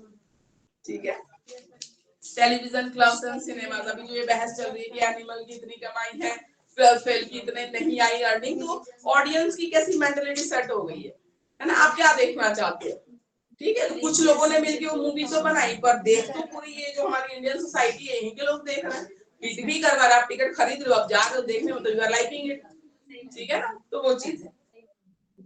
रिलीजियस इंस्टीट्यूशंस में भी आप जाते हो तो अच्छी मॉरल वैल्यूज की बात सीखते हो, और मंदिर जा रहे हो, मस्जिद कहीं भी जा रहे हो आप, ठीक है, चर्च जा रहे हो। फॉर्म्स ऑफ गवर्नमेंट कैसी है? डेमोक्रेटिक कंट्री है आपकी, डिक्टेटरशिप है, ठीक है, कैसा है? तो उसमें रहने वाला कैसा है? उसमें अंदर कम्युनिटी कैसी है? ठीक है, आसपास का वो कैसा है, उसमें पार्क है नहीं, प्लेग्राउंड है या नहीं है, कैसी सोसाइटी में आप रहते हो, उसके बाद सोसाइटी है, कल्चर। ये सारी चीजें एक इंडिविजुअल की ग्रोथ एंड डेवलपमेंट को इफेक्ट करती है। ठीक है, ये तो आप जनरल चीजें जो आप देख रहे हो समझ रहे हो। ठीक है, अब देखते हैं हिंदी वाली बुक दे दो एक वाला। नियोनेटल एकदम new born baby, prenatal before birth, ठीक है, जो 9 मंथ तक बेबी जब अंदर है, neonatal at the time of birth या new born baby, postnatal but after birth, after. Neonatal एकदम new born at the time of birth, इसको नियोनेटल बोलते हैं। Postnatal after birth, prenatal before birth, हाँ वो at the time of birth, हाँ वो at the time of birth की बात कर रहे हैं। ठीक है, अभी तो आप गायनी डॉक्टर वगैरह के भी पास में जाओ, उनके भी बोर्ड पे लिखा रहता है, ठीक है, कि नियोनेटल या ये वाली सारी चीजें लिखी रहती है उसपे कैसे। Effects of heredity on growth and development, Hindi वाले बच्चे देखो पेज नंबर 66 पे है। अब इसका देखते हैं हम, पॉइंट डिस्कस करते हैं। पेज नंबर 66 हिंदी वाले बच्चों, शारीरिक बनावट जो फिजिक की हम बात कर रहे थे, ठीक है, ये हेरिडिटी कैसे इफेक्ट करती है? डिजीजेस, डिजीजेस में वो बात करेंगे, मदर को डिजीज है तो बच्चे में ट्रांसफर हो जाती है, जेनेटिक डिजीज। या घर में भी देखो डायबिटीज भी होता है आजकल, या बार्डनेस जिसको बोलते हैं ना, बाल कम होना, ये भी हेरिडिटिकली है। फैमिली में किसी को होता है ना, तो एक टाइम आने के बाद होगा ही होगा, चाहे तुम कितना भी ध्यान रखो, बिल्कुल हो जाता है। ठीक है, उसके बाद आते हैं अभिरुचि, एप्टीट्यूड, एप्टीट्यूड भी अगेन, ठीक है, इंटरेस्ट किसका किस फील्ड में ज्यादा है, ठीक है, ये डिपेंड करता है, हेरिडिटिकली डिपेंड होता है। और एनवायरनमेंट भी है, देखो हेरिडिटिकली तो है, मान लो मेरे फादर को ना नॉवेल्स वगैरह पढ़ने का बहुत शौक था, तो हम अपने घर में हमने पूरे नॉवेल्स के रैक देखे हैं, मधुशाला वगैरह तो हमने कब से पढ़ लिया था बुक में, जो हरिवंश राय बच्चन का मधुशाला, क्योंकि मेरे फादर पढ़ते थे तो वहां पे था। इंग्लिश की नॉवेल्स है और हमारे लिए स्टोरी बुक्स लाके देते थे, तो हमारा वो शेल्फ पूरा भरा रहता था। तो मुझे भी रीडिंग का बहुत शौक है, अभी भी कोई नई बुक आती है तो मैं जितना टाइम मिलता है मैं हमेशा ट्राई करती हूँ कि मैं पढ़ूं। तो एप्टीट्यूड मतलब होती है इंटरेस्ट, अभिरुचि, जिसमें आपको वो है, तो वो भी कहीं ना कहीं हेरिडिटिकली, और हेरिडिटिकली अगर वो चीज है ना अंदर, तो वो एनवायरनमेंट में भी आपको दिखेगा। ठीक है, उसके बाद आते हैं नेचर, नेचर कैसा है, ठीक है, मदर फादर का नेचर कैसा है, तो फिर वो डिपेंड करेगा बच्चे के उसमें। इफेक्ट्स ऑफ एनवायरनमेंट में आगे इंटरेस्ट, वही मैंने बोला एनवायरनमेंट का एग्जांपल से मेरे मदर फादर को इंटरेस्ट था, बुक्स घर पे थी तो मैं भी इंटरेस्ट लेती थी कि ये क्या चीज है मैं पढूं, ठीक है। बिहेवियर, मैं पढ़ती हूँ ना, मेरे पास चेतन भगत की बहुत सारी नॉवेल्स हैं। अभी लास्ट मैंने 400 डेज पढ़ी थी, फिर उसके बाद तो नहीं पढ़ी, उसके बाद मैंने वो पढ़ी थी आजादी पढ़ी थी अरुंधति रॉय की, और किसी ने पढ़ी हो, ठीक है, लेकिन उसके लिए बीजेपी का भक्त नहीं होना पड़ेगा आजादी पढ़ने के लिए अरुंधति रॉय की, ठीक है। तो वो बहुत अच्छी बुक है, एक्चुअल फैक्ट्स पे बात की गई है कि क्या हो रहा है क्या नहीं हो रहा है, ऐसे कोई assumptions नहीं। अरुंधति रॉय का नाम सुना होगा, फर्स्ट बुकर अवार्ड विनर है the God of small things book के लिए, ठीक है, तो उनकी बुक है। तो मैं पढ़ती हूँ तो मेरी बुक्स रहती हैं शेल्फ पे, तो अपने ये सब बीएड इनके अलावा ये रहती है, तो मेरे बेटे को बहुत इंटरेस्ट है, वो खोल के देखो, पूछेगा अरुंधति रॉय कौन है मम्मा, ये चेतन भगत कौन है, वो कौन है, तो वो फर्क पड़ता है एनवायरनमेंट का, मैं इंटरेस्टेड हूँ तो वो भी पढ़ता है, उसको भी बहुत शौक है, उसको मैं स्टोरी बुक्स ला के देती हूँ, उसको रस्किन बॉन्ड पता है, रस्किन बॉन्ड की कहानियां पढ़ता है, बाकी सब पढ़ता है, 8 इयर्स का है वो, अभी से उसको बहुत इंटरेस्ट है। और मैं लिखती हूँ पोएम वगैरह, मैं लिखती हूँ जब मुझे टाइम मिलता है, तो मेरे बेटे ने भी स्कूल में सेल्फ कंपोज्ड पोएम अभी एट अ टाइम मतलब बनाना है, बहुत अच्छा बनाया था उसने, 10 लाइन्स की बनाई थी, अपने फ्रेंड्स के बारे में बनाया था, उसकी टीचर ने भी कॉल करके बोला कि बहुत अच्छा बनाया है, तो होता है एनवायरनमेंट आप जैसा दोगे ना उस हिसाब से बच्चों का होता है। बिहेवियर भी ऑब्वियसली, ठीक है, मदर फादर अगर आपस में झगड़ रहे हैं, झगड़ा उसको अगर नॉर्मल लगता है, ये तो ऐसे ही करते हैं, तो उनके बिहेवियर में वो एग्रेशन कहीं ना कहीं बाकी चीजें देखने को मिलेगी। स्किल, ठीक है, डांसिंग स्किल्स की बात कर लो, ठीक है, राइटिंग स्किल जो मैंने अभी बोला, ठीक है, मैं लिखती हूँ तो वो भी लिखता है, क्योंकि उसको पता है कि मम्मा ने इस डायरी में कुछ मतलब मैं लिखती हूँ, कभी होता है मम्मा ये आपने अपने आप लिखा, अपने आप लिखा है, तो अगर मैं भी लिखूंगा मैंने हाँ लिखना, ठीक है, तो स्किल्स। या डांस, किसी की मदर मतलब बहुत अच्छा डांस करती है ना, वो करती है डांस, बच्चा देखता है गर्ल है या बॉय, उनको भी होगा कि हम भी कर सकते हैं। पर्सनालिटी ऑब्वियसली, ठीक है, मदर फादर की जैसी पर्सनालिटी होगी, उनका बिहेवियर उस हिसाब से होगा, उनकी थिंकिंग इंटेलेक्चुअल लेवल सब कुछ उस हिसाब से होगा, तो घर पे जो बच्चा है वो देखेगा उस हिसाब से वो ढलेगा, तो एनवायरनमेंट में आ जाता है। Physical and mental health, obviously आपने एक्सरसाइज का माहौल रखा है घर पे, नहीं रखा है, ठीक है, आप कभी योगा करते हो नहीं करते हो, कभी एक्सरसाइज करते हो, उस हिसाब से बच्चा सीखेगा, ठीक है। फिजिकल और मेंटल हेल्थ भी, मेंटल हेल्थ में इंटेलेक्चुअल थिंकिंग, इमोशनल वो जो डेवलपमेंट है, बिल्कुल, एंजाइटी को ऐसे बिहेव मतलब इम्पल्सिवली बिहेव कोई करता है तो बच्चा भी तो देख रहा है, उसको भी ऐसे हैबिट हो जाएगी कि ऐसा करते हैं हम, कर सकते हैं, हम चीज चिल्ला सकते हैं, हम कुछ भी कर सकते हैं, इम्पल्सिव बिहेवियर जो होता है। सोशलिटी, आपकी फैमिली में कोई आ रहा है या नहीं आ रहा है, या बिल्कुल आइसोलेटेड रहते हो, कोई आता जाता ही नहीं आपके घर पे, ऐसा भी अगर है तो फिर बच्चा भी तो दे, बच्चा भी फिर अनसोशलाइज हो जाता है, किसी से मिलना ना जुलना, अपनी फैमिली में इन्वॉल्व रहना मदर फादर के साथ, ठीक है।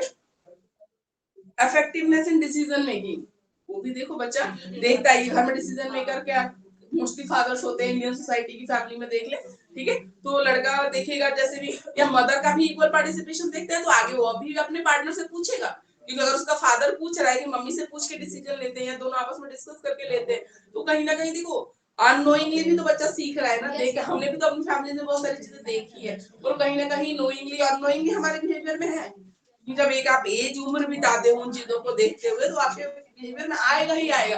कोई बोलेगा ना कि मुझे वो चीज बुरी लगती थी, लेकिन बाद में तुम क्या देखते हो, मैं भी तो वैसे ही मतलब बिहेव करना शुरू कर दिया, एक टाइम पे आके ये फील होता है, ठीक है। एबिलिटी ऑफ लीडरशिप, ठीक है, घर में है देखता है तो फिर सीखेगा। वर्क एफिशिएंसी, घर में काम करने का क्या है कि कौन कितना एफिशिएंटली अपना वर्क करता है, मतलब फादर है उनको अवार्ड मिल रहा है अपने काम के लिए, मम्मा है वो भी वर्किंग, उसको उनको भी अवार्ड मिल रहा है, ये मदर एक हाउसवाइफ है वो हैप्पी फैमिली, वो भी एक अवार्ड ही की तरह है कि आप फैमिली को इतना सक्सेसफुली वो करके रख रहे हो, ठीक है, तो कैसा है सब अपने काम में कैसे है ये भी तो बच्चा देखता है, ठीक है। Formation of habit, obviously habit formation mother father या जॉइंट फैमिली है तो दादा दादी जो सिखाएंगे, जैसी कहानियां सुना रहे हैं रामायण की महाभारत की, बहुत फर्क पड़ता है, तो हैबिट फॉर्मेशन में बहुत फर्क पड़ता है, ठीक है। तो आपके हिसाब से आपके पॉइंट्स है ना, फिर आप अपनी बुक से एक्सप्लेन कर लेना, कोई दिक्कत नहीं है इंटरनल में, लेकिन मैं बोलूंगी अगर आप ये डाल सको ना, नर्वस सिस्टम एक बार छोड़ भी दो, एंडोक्राइन ग्लैंड जरूर डाल देना, ठीक है, हिंदी वाले बच्चे एंडोक्राइन ग्लैंड जरूर डाल देना, कि बहुत इंपॉर्टेंट फैक्टर होता है ये। बाकी आप अपने जितना दे रखा है इतना करो, इतना एनफ है आपके हिसाब से, ठीक है। जो हिंदी वाले चेकिंग कर रहे हैं उनको भी तो पता है कि हमने बुक में तो इतना ही मैटर मेंशन किया है, लेकिन एक तो अगर आप समझ के अपने आप डाल दो तो अच्छी बात है, ठीक है ना। अगर आप ये एंडोक्राइन ग्लैंड्स का डाल सकते हो, इसको डालो, अच्छी बात रहेगी, एक्स्ट्रा पॉइंट्स रहेंगे आपके लिए। कितने मार्क्स का आता है? ये लॉन्ग क्वेश्चन आता है। सिर्फ ग्रोथ long एंड है? डेवलपमेंट डिफाइन करने को देगा और फैक्टर्स का क्वेश्चन एमसीक्यू ये सब नहीं आएंगे क्या? मतलब जब हम एग्जाम एमसीक्यू नहीं है आपका। मतलब लॉन्ग क्वेश्चन ही रहेंगे मैम। जैसे मैम जैसे एमकॉम में आता है, जैसे हम एमकॉम किए थे उसमें मतलब 10 क्वेश्चन था, आप चूज करके 5। हाँ नहीं, ऑप्शन रहेगा, ऑप्शन मिलेगा आपको। और मैम सिर्फ लॉन्ग ही रहेगा, मतलब कोई शॉर्ट नहीं रहेगा, 4 मार्क्स के भी रहते हैं। अच्छा 4 मार्क्स के भी रहते हैं और ऐसे भी रहते हैं और फिर लॉन्ग क्वेश्चन। टोटल होगा आपका 100 से, फिर इंटरनल भी होता है ना, 80 मार्क्स का। हाँ ठीक है, वो तो इंटरनल होता है, फाइल वाइल मिल जाएगा आपको बनाने के लिए, उसमें होगा। और बाकी उसमें तो ले लेना, कम से कम फाइलें वाइलें बना लेना प्रॉपर की, फिर इंस्टीट्यूट वाले आपने पूरा का पूरा दे दे। नहीं, ऑप्शन रहता है, चॉइस रहता है, ऐसा नहीं कि फिक्स ही कर दिया इतने क्वेश्चन, हमेशा ऑप्शन रहेंगे। लॉन्ग क्वेश्चन 3-4 होते हैं आपके, ठीक है, इतना तो होता है।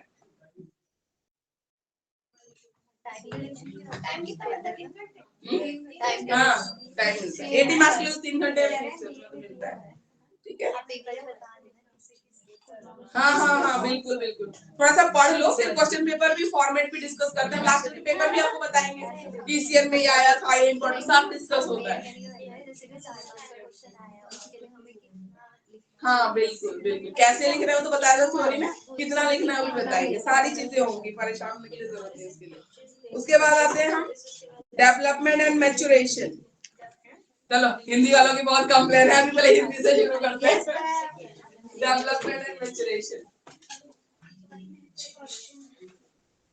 परिपक्वता। इसके बाद ये देखो क्वेश्चन 16 विकास और परिपक्वता।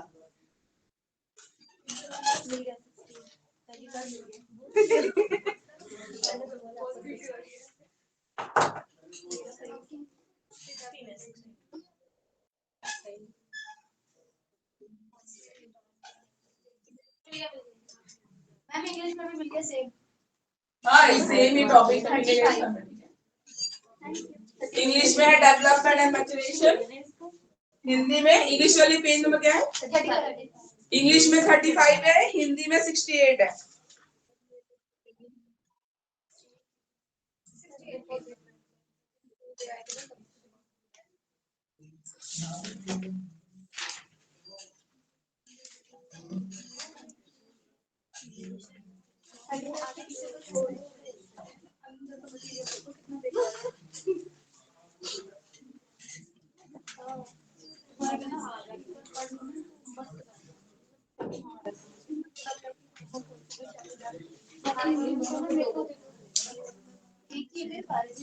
डेवलपमेंट सबको पता है क्या होता है, तो हम इतनी बार डिस्कस कर चुके हैं। मैच्योरेशन डिस्कस करते हैं, परिपक्वता क्या होती है।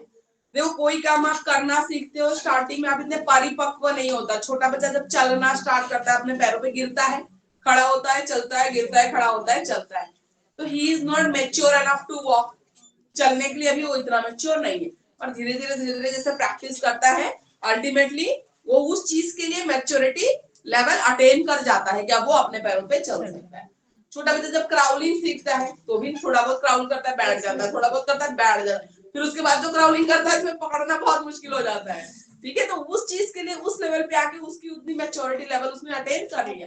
तो हर चीज के लिए, ठीक है, हर तरह की डेवलपमेंट के लिए, वो फिजिकल हो, इमोशनल हो, सोशल हो, इंटेलेक्चुअल हो, हर चीज के डेवलपमेंट को अटेन करने के लिए फाइनल जो होते हैं एक मैच्योरिटी लेवल अटेन करना जरूरी है, ठीक है। परिपक्व होना उस काम के लिए जरूरी है, ठीक है। तो अभी हम देखेंगे इनके बीच में रिलेशन क्या है, ये आपका ज्यादा इंपॉर्टेंट है। परिपक्वता और अधिगम के संबंध, 71 पेज नंबर, 71 पेज नंबर। दोनों का जो टारगेट होता है वो क्या है, मतलब अल्टीमेट एम जो होता है विकास का और परिपक्व होने का, ठीक है। इन दोनों का लक्ष्य होता है अल्टीमेटली परिपक्व ना लिख के मैच्योरिटी अगर लिखते हैं मतलब जब एग्जाम में तो नहीं, हिंदी वाले मत लिखना ना, काट देंगे नंबर। परिपक्व ही हाँ बहुत हिंदी वाले से पूरे पक्के होते हैं, हिंदी इसलिए पढ़ रहे हो तो इंग्लिश में तुम्हें लिखना है, वैसे खिचड़ी मत करना, नंबर कट जाएंगे बेटा, खिचड़ी नहीं करना कभी भी, नहीं काट देंगे नंबर। और ये तुमको मतलब कि ऐसा कोई अल्टीमेट ही वर्ड है, तुमको उसकी हिंदी याद ही नहीं आ रही, मर गए फिर भी नहीं याद आ रही, तो क्या करो उसको ऐसे डेवलपमेंट है ना, तो ऐसे लिख दो, ऐसे जो भी होगा ऐसे लिखेंगे ना, हाँ वैसे। लेकिन कभी गलती से भी इंग्लिश लिख के बताया, इस मामले के लिए बहुत स्ट्रिक्ट है, मत लिखना कभी भी मत। बीएड में ऐसा पहले मैम पॉइंट तो इंग्लिश में लिख ही सकते हैं। बॉडी के तुम्हारे एकदम दिमाग से आउट हो रहा है, उसके बिना सेंटेंस इनकम्प्लीट छूट जाए, ये last Excuse me, option ma'am. उसमें भी खिचड़ी मत करना, बहुत गुस्सा होते हैं वो तो। Excuse me, ma'am. Excuse me, ma'am. Excuse me, ma'am. तो ऐसा वाला गुस्सा ही भर जाएगा उनके अंदर, वो मत करना, कभी नहीं पसंद करते एग्जामिनर्स, Excuse me, ma'am. नहीं पसंद करते। Excuse me, ma'am. ठीक है, लेकिन एक बात तो ये है फैक्टर्स कि हिंदी मीडियम लेके और आप आधे ज्यादा इंग्लिश वर्ड भरोगे, कोई भी एग्जामिनर पसंद नहीं करेगा। Excuse me, आज ma'am. यंग वाले होंगे थोड़े हमारे जैसे, कोई एजेड भी होंगे, वैसे वाले समझ रहे हो, यंग वाले तो फिर भी चलो एक आधा छोड़ देंगे, वो तो कभी नहीं छोड़ते, वो तो बोलेंगे जब मैं आती नहीं तो लिया कि मैं जब सारा तुमको इंग्लिश में ही लिखना है। Excuse me, ma'am. और एमए में भी कुछ नहीं था ऐसा। अरे वो हमें लग रहा है ना। यस मैम, उसमें उनकी चॉइस थी, आप इंग्लिश में भी लिख सकते हो, हिंदी में, वो क्वेश्चन पेपर भी इंग्लिश में ही देते तो चॉइस थी ना, यहाँ पे नहीं है, हिंदी मीडियम लिया तो बीएड है ना। Excuse me, ma'am. कुछ पूछ रहे थे आप, बोलिए। मैम पॉइंट्स तो हिंदी में लिख सकते, इंग्लिश में लिख सकते हैं ना हिंदी मीडियम वाले। हाँ बोलिए, क्या बोल रहे हैं? मैम पॉइंट्स इंग्लिश में लिख सकते हैं हिंदी मीडियम वाले। नहीं नहीं नहीं, हिंदी में लिखो, मत लिखो पॉइंट्स फिर हिंदी में। मीडियम जब लिखोगे, नहीं नहीं, कुछ कुछ एग्जामिनर्स बहुत स्ट्रिक्ट होते हैं बेटा, नंबर काट लेंगे। अच्छा मैम एज इट इज जैसे क्वेश्चन का आंसर हिंदी में। Excuse me ma'am. There are ma'am some जैसे examiners, they will not like it at all, उनको बिल्कुल पसंद नहीं आएगा खिचड़ी आपकी, तो कोशिश मैम करो लेकिन तो हिंदी में लिखो, लिसन मैम ठीक है। मैम जैसे क्वेश्चन का आंसर हिंदी में दिया हुआ है बुक में, तो उसमें कुछ ऐसे पॉइंट्स हैं जहाँ इंग्लिश में भी उन्होंने मतलब डिटेल में लिखा हुआ है, लाइन लिखी हुई है, तो वो तो हम लिख सकते हैं ना कुछ वर्ड्स। देखो कुछ वर्ड्स तो सेम ही दिए होते हैं, उसका होता ही नहीं है हिंदी, कुछ वर्ड्स होंगे ऐसे जो सेम ही देंगे, लेकिन जिनका है उनका तो लिखो, ठीक है, ओके मैम। उनका तो लिखो। कुछ वर्ड्स ऐसे ही, जैसे वो पियाजे के स्टेजेस है, वो हिंदी में भी ऐसे ही दे देंगे, प्री ऑपरेशनल ऐसे ही लिख के, तो जो अगर बुक में ही मेंशन है तो अलग बात है। हिंदी है। क्या हिंदी टर्म से याद करो, वो लास्ट केस में बता रही हूँ, जब नहीं याद आ रहा है तो प्री ऑपरेशनल प्रोमेओ की मात्रा और बड़ी लगा के आ गए, तो वो लास्ट ऑप्शन होता है, ठीक है। अपना अपना जो मीडियम है ना उसमें ही लिखने का ट्राई कीजिएगा, यही मैं बोल रही हूँ आपको। खिचड़ी ओके का मैम। क्या मिनट में आएंगे, कुछ सोचने बैठोगे कहाँ पड़ गए नंबर, वो नहीं पसंद करेंगे, ठीक है। ओके कोशिश मैम। अपने मीडियम में ही लिखने की। Okay ma'am. कुछ एक आधा वर्ड्स होंगे उसके लिए तो एक्सेप्ट हो भी जाएगा, पर आप सोचोगे पूरा पेज पूरे सारे आंसर में ऐसे लिख के आ जाओ, वैसे नहीं चलता है, ठीक है। देखिए हिंदी मीडियम के हिसाब से डिस्कस हो रहा है maturation and learning 72 page number, ठीक है। दोनों का मेन अल्टीमेट एम क्या है? व्यवहार में परिवर्तन लाना, ठीक है, मतलब आपके बिहेवियर में चेंज लाना। डेवलपमेंट होगा तो भी बिहेवियर में चेंज लेगा। छोटा बच्चा टॉय के लिए भी रोड पे फैल कर रो सकता है कि मम्मा मुझे वो टॉय दिलाई दो, बड़े होके कोई नहीं रहता, हार्ट ब्रेक भी हो जाता तो चुपचाप आके घर पे बैठते, घर पे रो, सैड सॉन्ग सुनो, जो मर्जी वो करो, रोड पे खड़े होके कोई नहीं रो रहा, ठीक है। तो इमोशनल मैच्योरिटी, तो फर्क आता है, बिहेवियर में फर्क है ये, ठीक है। उसके बाद आता है सीखना, दोनों सभी स्तरों पर एक साथ चलती है, ऑब्वियसली मैच्योरेशन एंड लर्निंग की बात करते हैं, सीखना, ठीक है। ये पॉइंट ना मैच्योरेशन एंड लर्निंग का ही होना, अधिगम है ना learning, relationship between learning and maturation, learning and maturation एक साथ साथ चलती है, जैसे जैसे आप मैच्योर होते हो वैसे वैसे सीखते जाते हो। या हम एक और चीज कहते हैं, कोई टॉपिक सीखने के लिए पर्टिकुलर जब तक आप उस लेवल की मैच्योरिटी अटेन नहीं करते, आपको टॉपिक सीखने के लिए नहीं दिया जाता।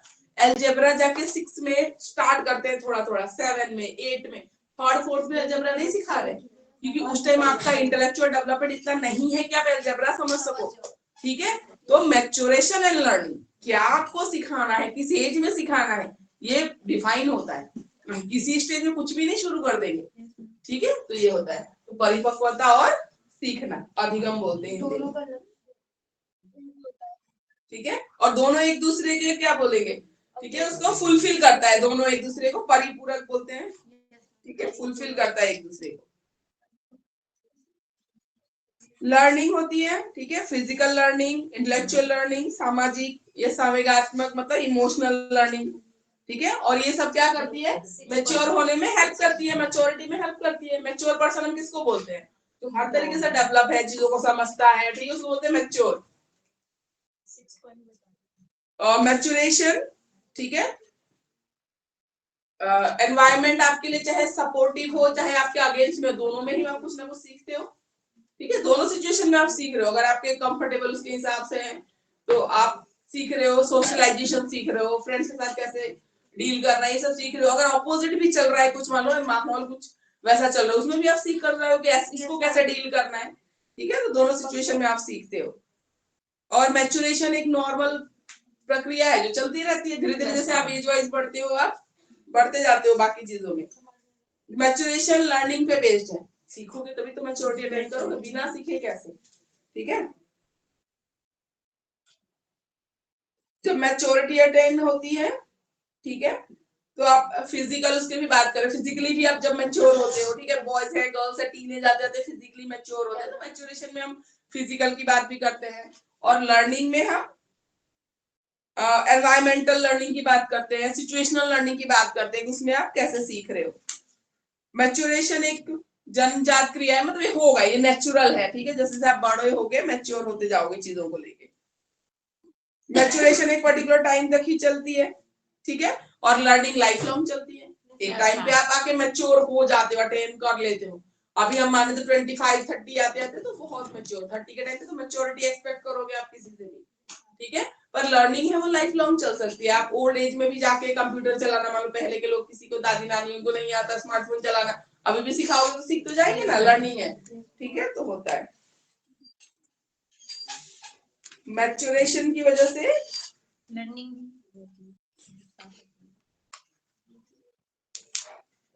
मैच्योरिटी में जब आप अटेन करते हो ना तो आपके अपने लिए तो चेंजेस होते ही है, साथ के साथ आप बाकियों पे भी वो इफेक्ट डालते हो। मतलब आप एक मैच्योर समझदार इंसान हो ना, आपका फ्रेंड है वो इतना मैच्योरिटी से डील नहीं करता चीजों को, लेकिन आपके साथ बैठता है ना तो आपकी मैच्योरिटी उसको भी इफेक्ट करेगी।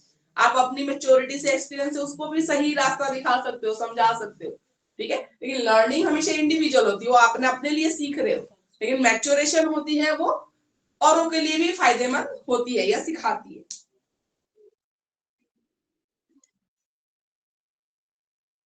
ये बार बार यही बोल रहा है कि अभिगम जो है वो इंडिविजुअल है, मैच्योरेशन है वो, और लर्निंग ये तो चलती रहेगी, मतलब बुढ़े हो मैच्योरेशन तो एक टाइम पे आके स्टॉप हो जाएगी, स्टॉप हो जाएगी। हाँ, लर्निंग चलती रहेगी, लर्निंग तो किसी भी एज में आप कुछ भी सीख सकते हो, पर मैच्योरेशन एक टाइम पे आके रुक जाती है, ठीक है। और परिपक्वता जातीय का मतलब अपने अलावा भी दूसरे को इफेक्ट करती है। जो मैंने अभी बोला कि मैं मैच्योरिटी करती हूँ, मेरे फैमिली मेंबर्स को भी मैं समझा सकती हूँ, चीजें बिगड़ने से रोक सकते हो, चीजें अपने फ्रेंड्स की अपने फैमिली मेंबर्स की। लेकिन लर्निंग है वो इंडिविजुअल, सीखा तो आपने अपनी लाइफ के एक्सपीरियंस से है, आप जहां जा रहे हो वहां से सीख रहे हो। लेकिन मैच्योरेशन वो जातिगत बोल रहे हो, मतलब अपने अलावा आप दूसरों को भी वो मैच्योरिटी सिखा सकते हो, ठीक है, ठीक है। डिफरेंस में क्या आएगा, जो मैच्योरेशन है उसकी एज है वो मतलब लिमिटेड होती है, एक टाइम पे आकर रुक जाती है मैच्योरिटी, पर लर्निंग चलती रहती है, ठीक है। लर्निंग के लिए प्रैक्टिस मैंडेटरी है, पर मैच्योरेशन के लिए प्रैक्टिस की जरूरत नहीं है, आप लाइफ एक्सपीरियंस से सीखते हो। कभी कभी लाइफ में ऐसा एक एक्सपीरियंस हो जाता है, उसके बाद आपको एक नॉलेज हो जाती है, जरूरी नहीं वो लाइफ एक्सपीरियंस बार बार रिपीट होता रहे, ठीक है। 12th फेल वाले एग्जाम्पल में एक बार ऐसा ऑफिसर आया जो एकदम स्ट्रिक्ट था, सच्चा था, उसको देख के इन्फ्लुएंस हो गया, इसने डिसीजन लिया मैं चीटिंग नहीं करूंगा। मैच्योरिटी ना, तो एक ही मैच्योरिटी को इंसिडेंट उसके साथ बार बार होता रहे, ये जरूरी नहीं। पर लर्निंग, मान लो मैथ्स का कोई फॉर्मूला है, उसको एक बार में नहीं आ रहा, दोबारा आपको प्रैक्टिस करके देखनी पड़ेगी। मैच्योरिटी में वही है, दूसरों के व्यवहार में भी आप परिवर्तन ला सकते हो, लर्निंग इंडिविजुअल है। तो बार बार यही सब चीजें आ रही है, ठीक है। Elements of maturation, acquiring, maturation कैसे आती है, एक्वायर करते हो आप नॉलेज, हर तरफ से एक्वायर करते हैं, लेते हो। और इफेक्टिव रिकॉलिंग, जो कहीं से हम ले तो रहे हैं, ठीक है, ले रहे हो मैच्योरिटी की चीज सीख रहे हो, और टाइम से आपको उस नॉलेज को यूज करना भी जरूरी है, रिकॉल करना भी जरूरी है। सीख लिया फिर गया, आप उस नॉलेज को अगर यूज ही नहीं कर रहे हो तो आप मैच्योरिटी को हेल्पफुल कैसे होगा, नहीं होगा, ठीक है। तो हिंदी वाले बच्चों आ गए समझ में, ठीक है। तो इसमें मेन तो आपका जो मुद्दा है relationship between maturation and learning. अब इसमें इन्होंने इतना बड़ा दे दिया, जहां देना है वहां नहीं देते हैं। इसमें इतना बड़ा लंबा बहुत सारा दे दिया, इतना की जरूरत नहीं है। सिर्फ concept of growth and maturation, similarities कर लो, रिलेशन क्या है और डिफरेंस कर लो। यहाँ और भी दे रखा है बहुत सारा, इतने की जरूरत नहीं है। एजुकेशनल इम्पैक्ट ऑफ मैच्योरेशन इतना नहीं चाहिए, ठीक है, इतने की जरूरत नहीं है। क्या होता है, किसकी बुक थी, क्या होती है ग्रोथ एंड मैच्योरेशन, रिलेशनशिप क्या है और डिफरेंस क्या है, इतना मोर देन एनफ। इतना लॉन्ग क्वेश्चन नहीं आता ये, जो इतना पढ़ोगे तुम 4 मार्क्स में आएगा मैक्सिमम, ठीक है। तो इतना होता है ना कि चाहे कितने भी नंबर का है, मैं पढ़ के आया मैं तो लिख के ही जाऊंगा, ठीक है, ऐसा नहीं होता, अपना टाइम वेस्ट हो गया, ठीक है। तो ये लॉन्ग में नहीं आता तो इतने की जरूरत नहीं है। इंग्लिश में देखते हैं हम। एक्सक्यूज मी मैम, बोलिए। मुझे लगता है कि मेरी तो सारी बुक ही चेंज है, ना इंग्लिश वालों से मैच कर रही है ना हिंदी वालों से। आप बालाजी की बुक ले रखी है ना आपने, आप पब्लिकेशन चेक करिए, आपके पास बालाजी की बुक है। मैम यहाँ पता नहीं राजेश कुमार वशिष्ठ इनके राइटर हैं। आप पब्लिकेशन देखिए, बालाजी है कि लक्ष्मी है, फ्रंट में ही होगा। लक्ष्मी है आप मैम, लक्ष्मी लक्ष्मी लक्ष्मी की बुक है आपके पास। हाँ जी, आपको फिर तो आपका पेज नंबर मैच नहीं करेगा हम लोगों से, मैच हम लोग करा मैं कर रहे हैं, ठीक है, पर टॉपिक जरूर होगा उसमें, वो देखिए आप। मैम जो आपने अभी पढ़ाया है ना सारा, उसके लास्ट वाली क्लास के सारे पॉइंट्स मैच करे थे। इस वाली हाँ। जो आज टॉपिक है पॉइंट्स ही नहीं है इसमें कोई। कौन से, मैच्योरेशन एंड लर्निंग के? हाँ जी मैम। नहीं ऐसा नहीं है, मैच नहीं करे वो कहीं ना, क्योंकि शॉर्ट नोट में आता है ना, तो किधर आगे पीछे दिया होगा आपको, हो सकता है सीक्वेंस में ना दिया हो क्योंकि अलग पब्लिकेशन है। आप आराम से ढूंढोगे ना, क्लास के बाद आपको मिल जाएगा, ठीक है। वो कहीं ना कहीं होगा। हिंदी मीडियम है आपका, इंग्लिश है? मैम हिंदी मीडियम का है। बिल्कुल मिलेगा आपको, लेकिन हो सकता है कहीं और दे रखा है, क्योंकि पीछे भी क्वेश्चन की फॉर्म में दे रखा होता है, ठीक है। ठीक है मैम, ओके। उसमें होगा लक्ष्मी की बुक में, फिर आप पेज नंबर में आपको नहीं मैच करवा पाऊंगी, पर टॉपिक्स डेफिनेटली मिलेंगे। मेरी तो बाल अब इंग्लिश की बुक में है, वहां देखो मैच्योरेशन, लर्निंग तो सबको पता है, ठीक है, सीखना, चेंज लाना बिहेवियर में। यहाँ पे देखो concept of maturation, page number 57। English की बुक वाले अपने हिसाब से देख लो, उसके बाद आते हैं पेरेंटिंग स्टाइल वगैरह पे आएंगे।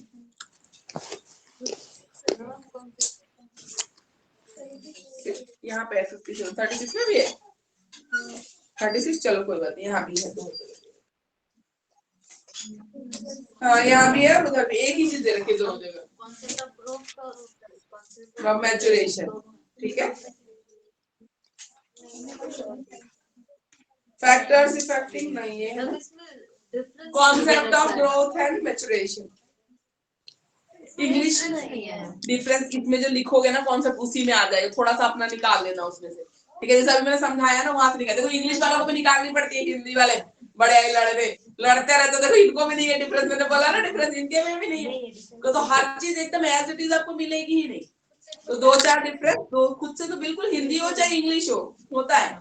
कुछ चीजें हिंदी में इतनी अच्छे से दी होती है, एक एक पॉइंट इनको लिखवाना पड़ता है मुझे, या फिर नोट्स देने पड़ते हैं, ऐसा हो जाता है लास्ट में, तो होती है ऐसी चीजें। तो ऐसा नहीं है, ठीक है। तो हिंदी वालों को ज्यादा वो करने की, दुखी होने की जरूरत नहीं है, ठीक है। ग्रोथ और डेवलपमेंट में, ग्रोथ को ऑलरेडी बहुत अच्छे से डिटेल में डिस्कस किया है, तो फिर से वो नहीं डिस्कस करेंगे, ठीक है, टाइम नहीं होता इतना। मैच्योरेशन पे आते हैं, मैच्योरिटी में क्या होता है, ठीक है। Development, dependence to self direction, जब छोटे होते हो और दूसरों के डायरेक्शन के हिसाब से चलते हो, जो मम्मी पापा बोलते हैं, जो आपकी टीचर्स बोल रहे हैं, ठीक है।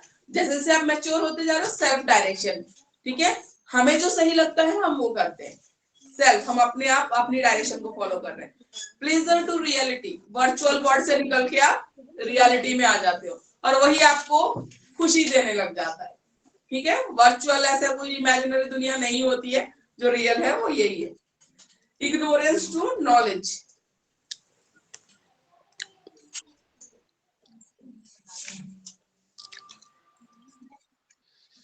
इग्नोरेंस टू नॉलेज, पहले क्या होता है, पहले नॉलेज अगर मिलती है ना, इग्नोर, चाइल्डहुड में क्या करते हो, इतना सीखने का मन नहीं करता, आप इग्नोर करते हो चीजों को, फिर धीरे धीरे आप नॉलेज गेन करते हो चीजों के बारे में, जिससे आप मैच्योर होते हो।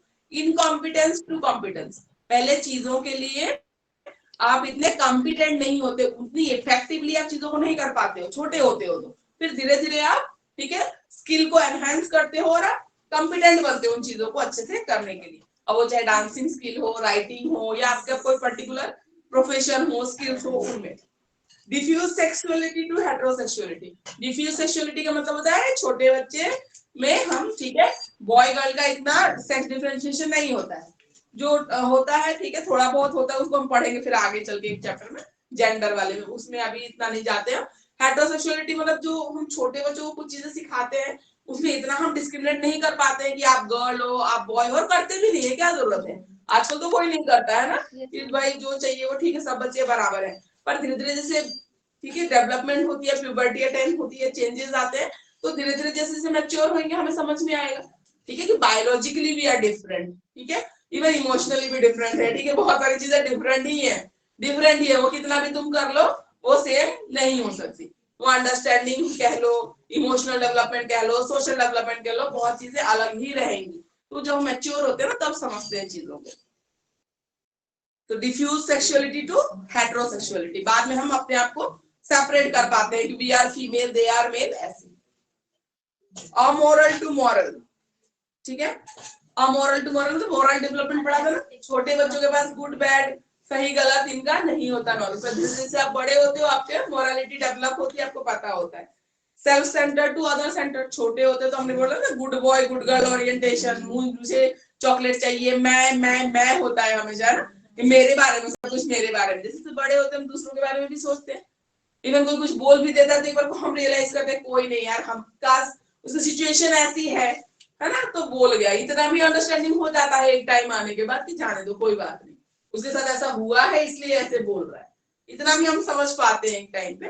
तो वो चीज है, तो बस इतना ही, और एक डिफरेंस दो चार आप निकाल लेना इसमें से, इससे ज्यादा किसी को कुछ नहीं करना क्योंकि ये क्वेश्चन शॉर्ट में आएगा, ये फिक्स है, ये कभी लॉन्ग में नहीं आता, ठीक है। और ये लॉन्ग में कब आता है, सुनो ये लॉन्ग में कब आएगा, जब वो concept of growth and maturation पूछेंगे, साथ में factors affecting growth and development पूछेंगे, तो ऐसे ही लॉन्ग हो जाएगा, फैक्टर्स अफेक्टिंग खुद इतना बड़ा है, तो इसको तुम शॉर्ट में पढ़ के जाओगे तो ऐड ऑन कर देना बस, और कुछ नहीं। ये अलग से कभी सिंगल क्वेश्चन लॉन्ग में नहीं आ सकता ना आता है, ठीक है क्लियर है। आगे चलते पेरेंटिंग स्टाइल्स, ठीक है influencing developmental aspects of childhood and adolescence. Parenting styles, parenting style क्या होता है, बच्चों को बड़ा करने का और पेरेंट का अपना स्टाइल होता है, तरीका होता है, ठीक है that is called parenting style.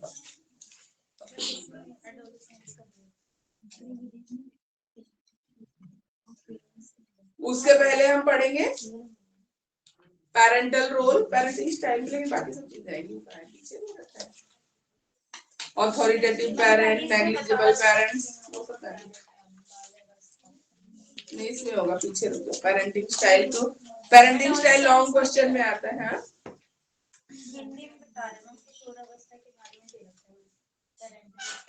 नहीं वो तो करना ही है, वो तो चाइल्डहुड और किशोरावस्था में पेरेंटिंग स्टाइल कैसे इफेक्ट करती है वो तो पढ़ना है, पर एक पेरेंटिंग स्टाइल का अलग से क्वेश्चन होता है। मैम कौन से पेज नंबर पे क्वेश्चन? एक मिनट रुक जाइए, पहले मैं देख लूं कि कहाँ क्या दे रखा है पेरेंटिंग स्टाइल, उसके बाद बता।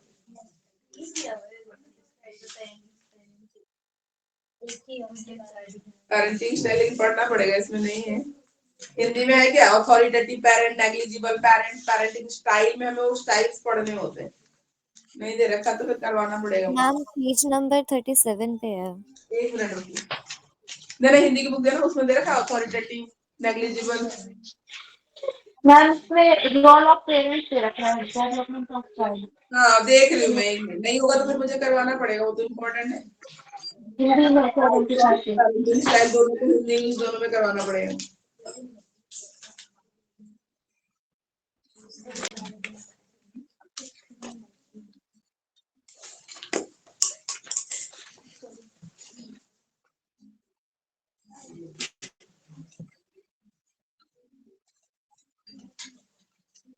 मैच्योरेशन हो गया, रोल ऑफ पेरेंट तो ये तो है, ये टॉपिक तो है ही सही, एक और टॉपिक होता है जिसमें authoritative, authoritarian, parenting style, negligent, ठीक है, ये सब दिया रहता है। वो पूरा स्टाइल का एक पर्टिकुलर नाम होता है पेरेंटिंग स्टाइल का, वो नहीं दिया।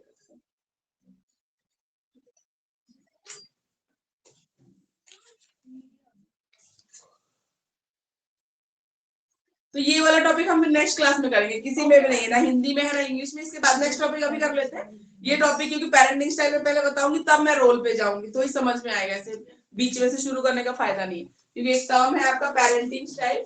ऑनलाइन स्टूडेंट्स, ये टॉपिक में ना पेरेंटिंग स्टाइल है ना, ये अलग से एक स्टाइल का पर्टिकुलर एक नाम होता है, जो इसमें भी नहीं दे रखा और इसमें भी नहीं दे रखा, तो मुझे करवाना पड़ेगा दोनों को ही, ठीक है। ये मैं करवाऊंगी, इसके बाद रोल पे जाऊंगी। ये पर्टिकुलर मैम हिंदी में हम कैसे लिखेंगे इसको? हिंदी में हम क्या डालेंगे मतलब? हिंदी में भी ये परवरिश के तरीके जो होते हैं ना बच्चों की, ओके इसे एक मैम। पर्टिकुलर नाम होता है, नाम दे रखा है। नहीं, भूमिका तो है, वो तो रोल हो गया। नहीं नहीं, भूमिका तो रोल होता है, रोल तो दे रखा है, रोल तो आपके इंग्लिश में भी दे रखा है, रोल तो आपके हिंदी में भी दे रखा है। इन स्टाइल्स का भी पर्टिकुलर नाम होता है, उसका भी हिंदी टर्म भी निकालूंगे, बेकार फोन सर्च को उतना टाइम नहीं है। नेक्स्ट क्लास में करेंगे, आगे बढ़ते हैं, नेक्स्ट क्लास में ये करेंगे, ठीक है। ये पेरेंटिंग स्टाइल इंग्लिश का तो मुझे पता है, हिंदी वाले नाम मुझे याद नहीं, वो मैं नेक्स्ट क्लास में आपको करवा दूंगी, ठीक है। तो ये वाला छोड़ देते हैं टॉपिक यहीं पे, इसके नेक्स्ट में चलते हैं, ठीक है। ये इंपॉर्टेंट है, ये इंपॉर्टेंट है। पेरेंटिंग स्टाइल लॉन्ग क्वेश्चन में भी आया हुआ है, तो फिर आपको ये रोल तो है, रोल तो दोनों की बुक में है, पर स्टाइल के जो पर्टिकुलर नेम है ना हिंदी में, इसको हम नेक्स्ट क्लास में करेंगे, ठीक है। चलिए इसके बाद वाला टॉपिक करते हैं अभी। ऑनलाइन स्टूडेंट्स आ गया समझ में मैं क्या कह रही हूँ? Yes Yes, ma'am, ma'am. Yes ma'am. ठीक है, इसको हम नेक्स्ट क्लास में डिस्कस करेंगे विद प्रॉपर टर्म जो हिंदी में बोलते हैं, फिर मैं लिख के ले आऊंगी हिंदी वाले टर्म। Okay ma'am. इसके बाद है आपका impact of media. Impact of media भी शॉर्ट में आता है, कोई लॉन्ग में नहीं आता है, थोड़ा सा डिस्कस करेंगे, इतना नहीं है। Impact of media on growing children आता है, लेकिन ये शॉर्ट में आता है, short. Page number impact of ma'am Hindi में पेज नंबर? हिंदी में पेज नंबर बताओ।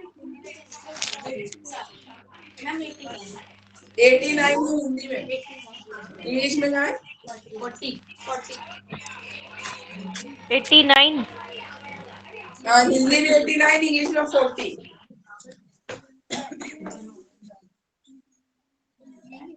इम्पैक्ट ऑफ देखो, मीडिया इम्पैक्ट ऑफ मीडिया में पॉजिटिव इफेक्ट भी आएगा और नेगेटिव इफेक्ट भी आएगा।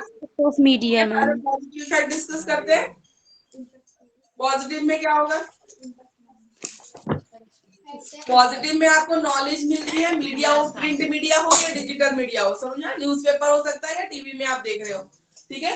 तो मीडिया में एक तो आपको न्यूज मिल रही है, ठीक है, आपका नॉलेज बढ़ रहा है, ठीक है, लर्निंग है, कुछ चीजें आप सीख भी सकते हो। जैसे ज्ञान दर्शन वगैरह चैनल है, सेट चैनल है हमारा, एजुकेशनल सैटेलाइट है इंडिया के, ठीक है, उसमें ब्रॉडकास्टिंग में जो हेल्प करता है। बहुत सारी चीजें यूट्यूब पे भी अच्छी वीडियोस है, जिसको पढ़ने वालों के लिए तो बहुत सारी चीजें।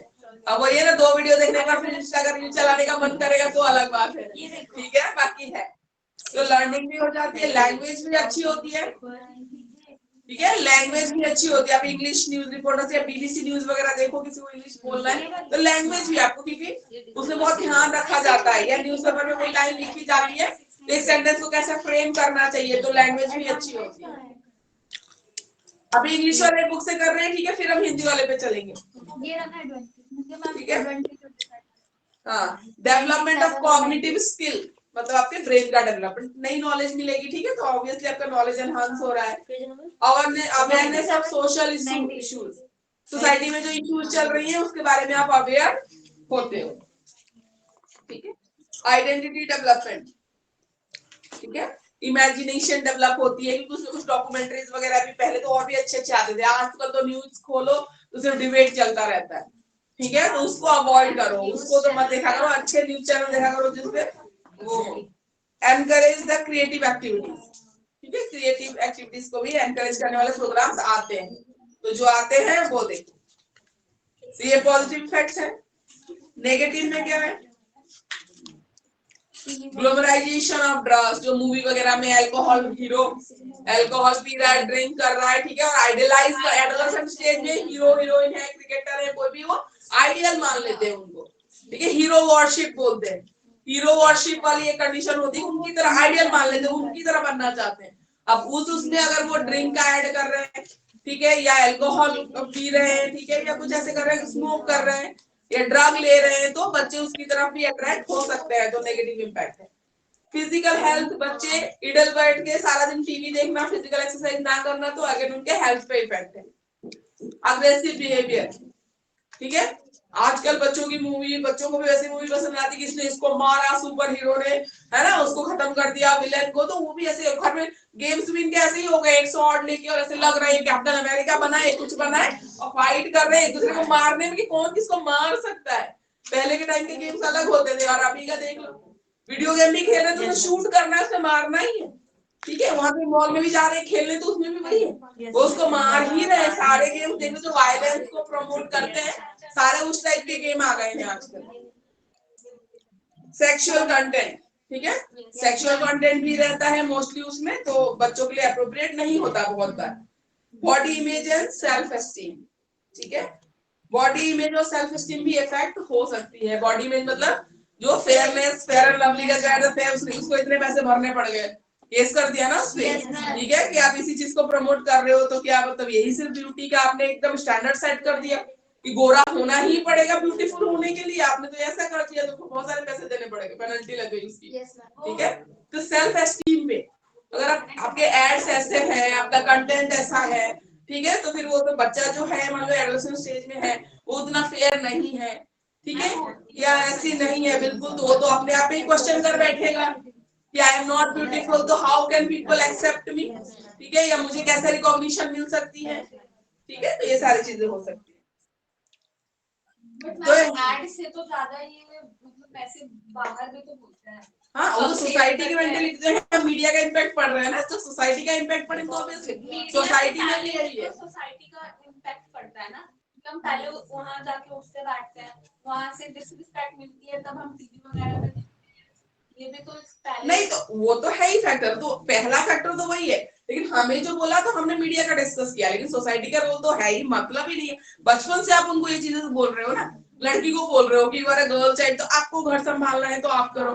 बाकी जाकिर जो स्टैंड अप कॉमेडियन है वो बहुत अच्छा बोलता है कि हमारी सोसाइटी के परवरिश में ना बहुत डिफरेंस है, लड़कियों को जाना है तो तुम उसको तो बना रहे हो कि भाई वो सेल्फ डिपेंडेंट हो जाए, खाना बनाना, तो लड़कों को हॉस्टल में पढ़ने भेज, उनको तो बिना कुछ सिखाए भेज दिया, है ना। आजकल है ये सिस्टम कि बच्चों को, लड़कों को भी घर छोड़ के जाना पड़ रहा है, जॉब के पर्पज से हो गया, पढ़ाई के पर्पज से हो गया, तो आपने तो कभी राजा बेटा करते रहे, उनको तो कुछ सिखाया ही ना, हाइजीनिक कंडीशन सिखाई कि हाइजीन कैसे रहो, साफ सुथरे अच्छे से, ठीक है, ना उसको कुछ कुकिंग सिखाई, ना आपने कुछ उसको अपने कपड़े कैसे तय लगा के रखने, कैसे रूम को नीट एंड, उसको तो सिखाया नहीं कुछ भी, उसको तुमने वैसे ही भगा दिया। तो ये कह रहा है तो हमारे साथ जाती हो रही है, बॉयज के साथ जाती हो रही है कि हमें प्रिपेयर किया कि ना भेज देते हो तुम लोग, और ये सही बात है, फैक्ट है, ठीक है। तो ये बिल्कुल है सोसाइटी, तो सोसाइटी ही बोलती है। रंग थोड़ा सा दबा हुआ होगा, उसको बोलेंगे इसकी शादी कैसे होगी, है ना, इसी पे आ जाते हैं। चाहे 10-12 साल की लड़कियां देखो, ध्यान दो आगे कैसा होगा, सब पागल भरे पड़े हैं, सुननी नहीं, ठीक है, किसी की नहीं सुनने, everyone is beautiful in their own way. उसको देख के जो आने वाली जनरेशन हो सेम वैसे नहीं, आजकल की जनरेशन तो फिर भी है, सब इग्नोर मारना, सब ऐसे आर्टिस्ट तो ऐसे इग्नोर मारना, तरीके से देखते हैं, क्या मतलब उस टाइम पे हम इग्नोर करते थे कि हाँ हमें फर्क नहीं पड़ रहा, बट एक ही बात को कंटिन्यू सुन रहे तो कहीं ना कहीं रह जाती है, इससे अपने आप में डिमोटिवेट हो जाते हैं, ऐसा लगता है कि लाइक हम उनके बराबर नहीं है, तो हम कुछ भी पॉजिटिव चीज को भी नेगेटिव लेने लग जाते हैं। उसको अपने लिए ना, हम एटलीस्ट पेरेंट्स सपोर्टिव होने चाहिए, कि दुनिया बोल के जा रहे थे, पेरेंट्स बोलेंगे हमें कोई फर्क नहीं पड़ता, तुम उनकी क्यों सुन रहे हो, यू आर ब्यूटीफुल, ठीक है, इन आवर ओन आईज, ठीक है, हमें हमारे लिए आप हो ब्यूटीफुल हो, इंटेलिजेंट हो, आप सब कुछ हो, जो मेरे बच्चे हो, तो एज अ पेरेंट हम सेटिस्फाइड है, हम आपको लेके प्राउड है, तो आपको दूसरे से क्या करना है। तो पेरेंट्स को कहीं ना कहीं ये चीज समझनी चाहिए, जो बिग सपोर्टर्स है या कजन्स है, ब्रदर सिस्टर है, जो अपनी फैमिली है, फ्रेंड्स है, वो सपोर्ट करते हैं, तो कहीं ना कहीं वो कॉन्फिडेंस आता है, ठीक है। तो इम्पैक्ट ऑफ मीडिया इतना ही था, हिंदी में दिखाई।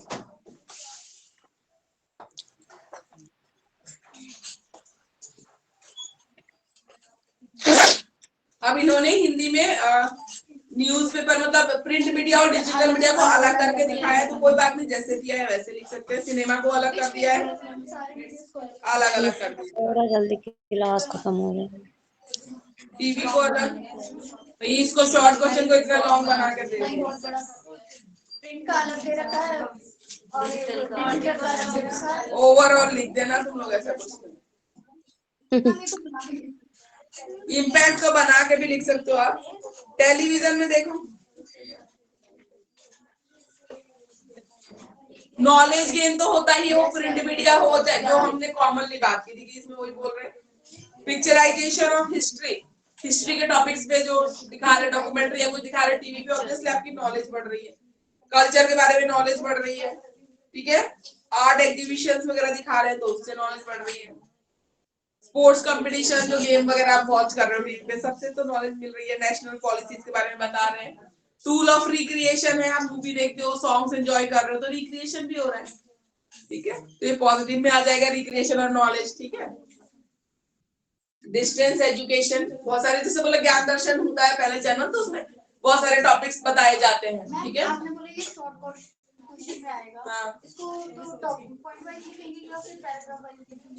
पॉइंट तो डालना है, पॉइंट तो डाल देना, ठीक है। पॉइंट डाल के चाहे उसके अंदर 2 लाइन लिखो, शॉर्ट है, ज्यादा नहीं लिखना है, 2 लाइन। लॉन्ग है तो ज्यादा एक्सप्लेन करेगा। पॉइंट वाइज लिखना सारे आंसर बहुत अच्छा होता है। मतलब पॉइंट दिया होता है ना, अंदर का पढ़ने का इतना टाइम नहीं भी होता, हम लोग चेक करते हैं पॉइंट वाइज, हमें पता है कि मुझे पता है सही लिखा होगा, ऐसे चलता है, टिक टिक टिक। ये तो मोस्टली शॉर्ट में आता है। अगर लॉन्ग में आएगा तो किसी के साथ कंबाइन होके आएगा, अकेला नहीं आएगा। लॉन्ग में जब डालते हैं ना तो क्या करते हैं, 2 पार्ट करके डालते हैं, कंबाइन करके डालते हैं, किसी न किसी और यस मैम। मूवी में, हाँ, मूवी में भी वही कल्चर के बारे में दिखा रहे हैं, ठीक है। आइडियाज को एम्पावर कर रहे हैं। कुछ अच्छी मूवीज भी तो आती हैं जो थॉट प्रोवोकिंग होती है, जो सोचने पे मजबूर करती है कि सोसाइटी में आखिर हो क्या रहा है, ठीक है। यस मैम, ये जो इम्पैक्ट्स ऑफ मीडिया और ग्रोइंग चिल्ड्रन इन एडोलसेंस वाला टॉपिक है, इसमें भी हमें एजुकेशन इम्प्लीकेशन लिखना पड़ेगा क्या? नहीं नहीं, इसमें नहीं, थ्योरीज में एजुकेशनल इम्प्लीकेशन लिखा मस्ट है, इसलिए ये तो शॉर्ट में आएगा आपका। आप इम्पैक्ट डिस्क्राइब करोगे, ये तो ओवरऑल आप पॉजिटिव नेगेटिव करके कर दो, सारी मीडिया को इंक्लूड करके। अब हिंदी में इन्होंने सिनेमा अलग से दे दिया, टीवी अलग से दे दिया, एक ही चीज को 10 बार बोल रहे हैं, तो मैं तो बोलूँ इसको शॉर्ट कर लेना, ठीक है। ये इतना लंबा कहाँ लिखोगे शॉर्ट में, ठीक है, बहुत लंबा कर दिया इसको। Okay ma'am. ठीक है, प्रेस में फिर आ गया कि भाई ये चीजें तो वही है, ठीक है, इसको पढ़ लेना, इसमें कुछ नहीं, ठीक है।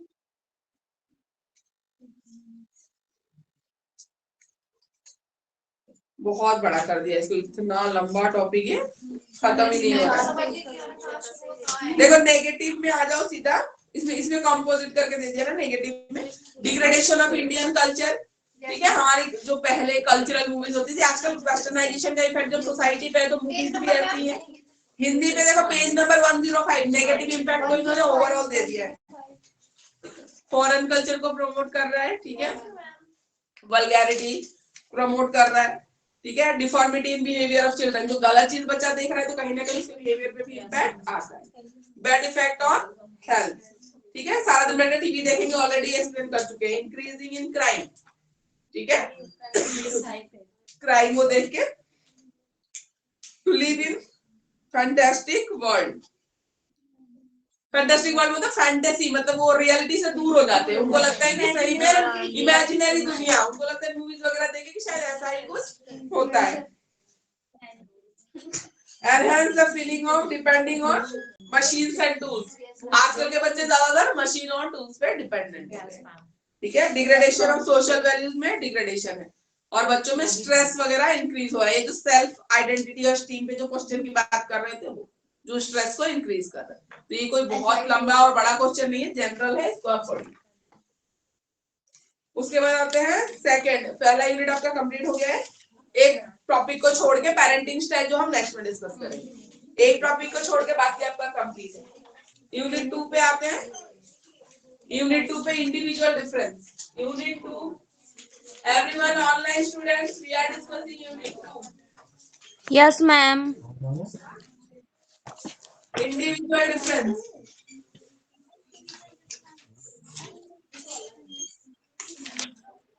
व्यक्तिगत भिन्नता, शायद ये है व्यक्तिगत क्या है, विभिन्नता, विभिन्नता या भिन्नता बात डिफरेंट होना, ठीक है। व्यक्तिगत भिन्नता, विभिन्नता।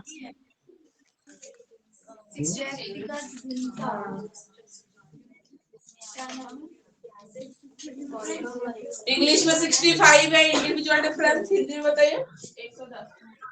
हिंदी में मैम 110, यस मैम। देख लीजिए, ठीक है इसको। क्लास मैम 2 पेज खाली है, 111 पेज नंबर से स्टार्टिंग। मिल गया? यस मैम, मिल गया। इंडिविजुअल डिफरेंस होता क्या है? क्लास नहीं देखो, ठीक है, इनको भी इंडिविजुअल डिफरेंस, ठीक है। इंडिविजुअल डिफरेंस होता है every individual is different from one another, ठीक है। हर इंसान एक दूसरे से अलग है, ठीक है। हर इंसान एक दूसरे से अलग है, बिल्कुल अलग है, सब अलग है। फैमिली के मेंबर्स भी है ना, वो भी एक दूसरे से अलग है। मदर की थिंकिंग अलग है, फादर की अलग है, भाई बहन भी होते हैं, उसमें भी थिंकिंग का डिफरेंस होता है, बाकी चीजों का भी डिफरेंस होता है, इंटेलेक्चुअल लेवल का भी डिफरेंस होता है। कोई भाई बहन देखना बहुत इंटेलिजेंट होता है, कोई उतना नहीं होता, कोई एवरेज होता है, ऐसा भी होता है, ठीक है। तो इंडिविजुअल एक दूसरे से अलग है। अब आपको ये टॉपिक यहाँ पे क्यों पढ़ना है, क्योंकि आप जब 30 बच्चों की क्लास में टीचर बन के जाओगे, हर बच्चा एक दूसरे से आपको अलग मिलेगा, and you should respect that differentiality. आपको उसको रेस्पेक्ट करना है। आपको समझ में आना चाहिए कि हर बच्चा इंटेलिजेंट नहीं हो सकता, कोई बच्चा बिलो एवरेज मिलेगा, कोई अबव एवरेज मिलेगा, कोई एवरेज बच्चा मिलेगा। मेथड होना चाहिए, ठीक है। आपका जो कंटेंट डिलीवर जो आप कर रहे हो ऐसे सीक्वेंस में अरेंज होना चाहिए ताकि each and every child should get your point. सबको जो आप समझा रहे हो समझ में आए। तो हर बच्चे इतना इंटेलिजेंट नहीं होता कि एक्सप्लेनेशन सुन के समझ जाएगा, तो उसके लिए जो भी रिक्वायर्ड आपको लगे, ठीक है, टीचिंग एड्स का यूज करिए। जहां लगे कि चार्ट की हेल्प से आप समझा सकते हो, जहां लगे मॉडल की रिक्वायरमेंट है, जहां लगे कि मेरे क्लास के साथ साथ मुझे एक वीडियो भी दिखाना चाहिए बच्चों को, ठीक है। 3D शेप्स वगैरह समझाते हैं बच्चों को ना, ये नर्सरी छोटे बच्चों में जब थर्ड फोर्थ में शुरू हो जाता है ये टॉपिक 3D शेप्स, तो अभी तो स्क्वायर रेक्टेंगल से निकले ही होते हैं, उनको इतना इमेजिन नहीं कर पाते लाइनिंग के बैक साइड में जा रहा है ऐसा जा रहा है, तो उनको लूडो का डाइस दिखा दो, ज्योमेट्री बॉक्स दिखा दो, रेक्टेंगल लाइव ऑब्जेक्ट के साथ समझाओ तो अच्छे से समझ में आएगा, ठीक है। तो इसलिए इंडिविजुअल डिफरेंस आपको यहाँ पे पढ़ाया जा रहा है और ये लॉन्ग क्वेश्चन में आता है, ठीक है। तो करना क्या है, इंडिविजुअल डिफरेंस आपका कॉन्सेप्ट तो हो गया आपका, ठीक है। Factors influencing individual difference, educational implication करना है बस। एक फैक्टर एक दूसरे से अलग है, ठीक है, ऐसा क्यों हो रहा है, और इसकी एजुकेशनल इंप्लीकेशन करनी है बस। ये के कौन से पेज नंबर पे है एजुकेशनल के? फैक्टर्स इसमें दे यस मैम। एजुकेशनल इंप्लीकेशन ही दे रखा है।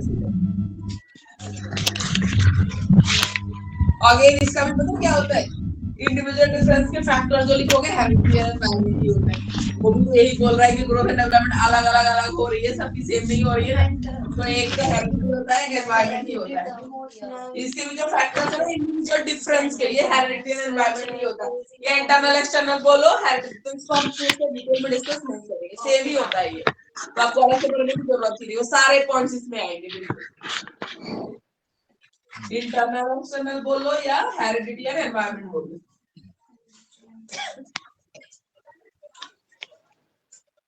ये सारे सेम है, तो इसको हम सीधा एजुकेशनल इंप्लीकेशन डिस्कस करेंगे।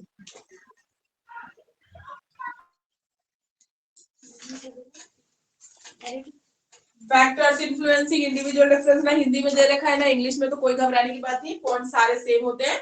जो अभी अभी हमने ग्रोथ एंड डेवलपमेंट के फैक्टर्स करके आए हैं बिल्कुल वही होता है, ठीक है। इंटरनल एंड एक्सटर्नल, हेरिडिटिकल फैक्टर है, एनवायरमेंटल फैक्टर, इसको हम फिर से डिस्कस नहीं करते, बहुत डिटेल में डिस्कस करके आ रहे हैं।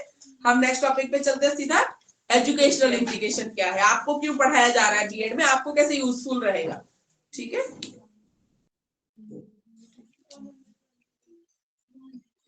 ये सारा पॉइंट सेम ही आएगा, उसमें पूछेगा तो भी आपको यही लिखेगा लिखना है, इसमें पूछेगा तो भी यही लिखना है। सीधा आते हैं एजुकेशनल इंप्लीकेशन।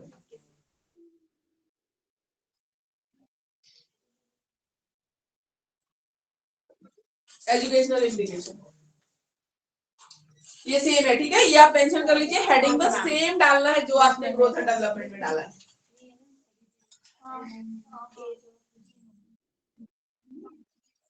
तो आप एक क्वेश्चन अच्छे से प्रिपेयर कर लोगे तो आपका ये क्वेश्चन भी प्रिपेयर्ड है, वहीं पे complete. Educational implication ma'am Hindi में कौन से पेज नंबर पे है? 121 120 बार एजुकेशनल इम्प्लीकेशन। ओके क्या बोलेंगे इसको हिंदी में? टर्म्स क्या है? एजुकेशनल इम्प्लीकेशन को क्या बोल रहे हैं? शैक्षिक महत्व। शैक्षिक महत्व, ठीक है। एजुकेशनल इम्प्लीकेशन, शैक्षिक महत्व, एजुकेशनल इम्प्लीकेशन, ठीक है। तो एजुकेशनल इम्प्लीकेशन में आपको लिखना है कि ये क्यों इम्पोर्टेंट है, इसके एजुकेशनली क्या वैल्यू है इस चीज को पढ़ने की, समझने की। तो जो एक बात हमने बोली कि क्लास में एक इंटेलिजेंट बच्चा होने का भी उतना ही चांस है जितना आपको एक बिलो एवरेज बच्चा मिलने के चांस है। तो आपको टीचिंग में जाने से पहले you must accept that fact. आप वो फैक्ट समझ के जाना है। तुम सोच रहे सारे एकदम आएंगे सब इंटेलिजेंट, मैं ऐसे बोर्ड पे लिखूंगी अगले दिन सब कंप्लीट है याद करके आएंगे सुना देंगे। मुझसे कुछ बच्चे होंगे जिसे तुम 10 बार भी बोल लो करेंगे ही नहीं, ना पेरेंट्स अवेयर होते हैं, करवा के भी नहीं भेजेंगे। तुम क्या कर लोगे? बोलेगा अरे मम्मी तो बिजी रहती है, पापा बिजी रहते हैं, या घर में पढ़ाई का माहौल नहीं है, नहीं हो पाता। पेरेंट पीटीएम में तुम बोल लो 4 बार, कोई फर्क पड़ना ही नहीं। ऐसे ही बच्चे मिलेंगे, ऐसे पेरेंट्स भी मिलेंगे, ठीक है। तो आपको रेडी होके जाना है मेंटली इन चीजों के लिए, सदमा थोड़ा कम लगे, ठीक है। ऐसा होता है।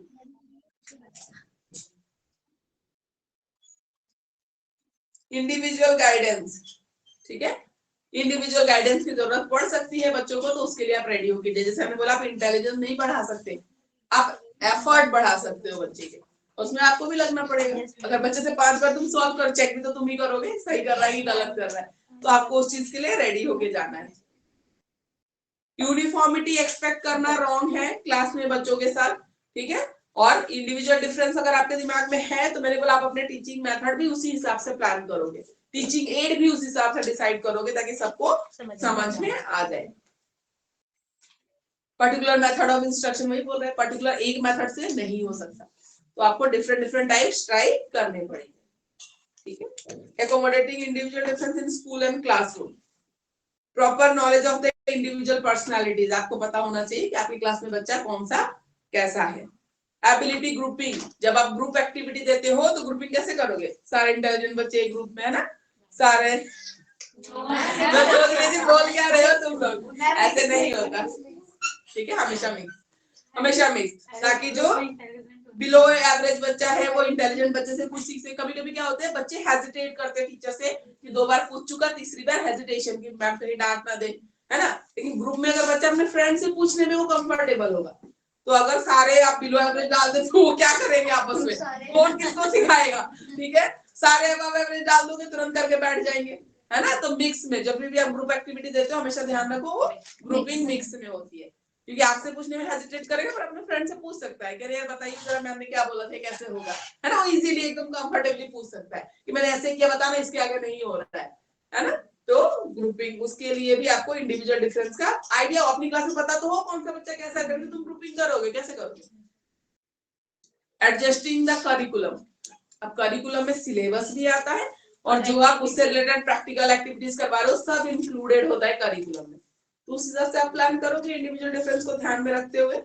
इंडिविजुअलाइजेशन, जहां आपको नीड लग रही है कि इस बच्चे को तो मुझे एक्स्ट्रा क्लास प्रोवाइड करनी है या अलग से इसको फ्री पीरियड में, ये गेम्स का पीरियड है और तुम्हारा फ्री पीरियड है, तो हम लोग टीचर्स क्या करती है, आ जाती है क्लास में कि बेटा बैठो, नहीं तुमसे तो नहीं हो पाएगा, तुम्हें पढ़ाऊंगी, अभी एक्स्ट्रा चलेगी क्लास, तो ये सारी चीजें।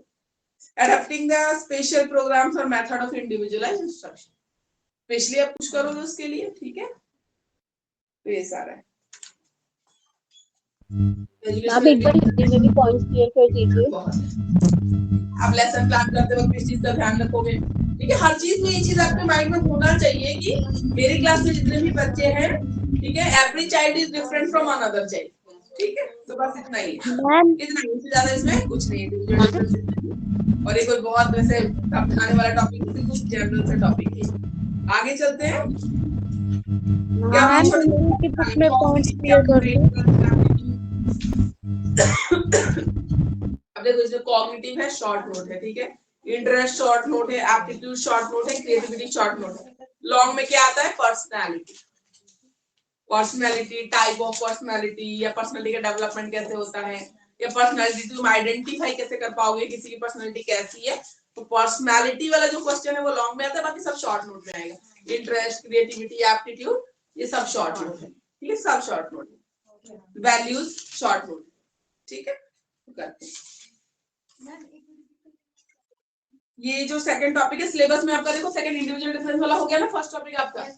सेकंड टॉपिक में जितनी भी एट्रीब्यूट्स पढ़ने हैं, कॉग्निटिव पढ़ना है, ठीक है, इंटरेस्ट पढ़ना है, एप्टीट्यूड, ये सब शॉर्ट में है। पर्सनालिटी सिर्फ लॉन्ग में आती है, बाकी वैल्यूज वगैरह और बाकी सब चीजें शॉर्ट में आती है, मैं ये कह रही हूँ, ठीक है। पर्सनालिटी आती है लॉन्ग में।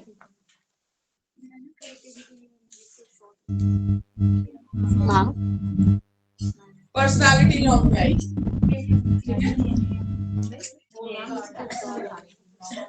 कॉग्निशन क्या होता है? कॉग्निशन होता है जितनी भी हमारी मेंटल एबिलिटीज हैं, मेमोराइज कर पाने की पावर, समझने की, अंडरस्टैंडिंग, किसी सिचुएशन को एनालाइज करना, ठीक है, रीजन देना, लॉजिक लगाना, ये सारी क्या है? हमारे मेंटल एबिलिटीज, उसी को बोलते हैं कॉग्निशन। कॉग्निशन नहीं शॉर्ट है, कॉग्निशन शॉर्ट। पर्सनालिटी को छोड़ के ना सब कुछ शॉर्ट है।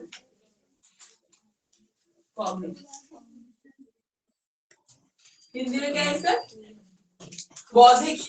बौद्धिक तो होता है, कॉग्निशन का मतलब एग्जैक्ट टर्म है बौद्धिक क्षमता, ठीक है मैम। हाँ जी बोलिए मैम एक बार हिंदी में भी पॉइंट्स क्लियर कर दीजिए प्लीज मैम। क्या? हाँ बोलिए मैम हिंदी में पॉइंट्स क्लियर कर दो। क्या कह रहे?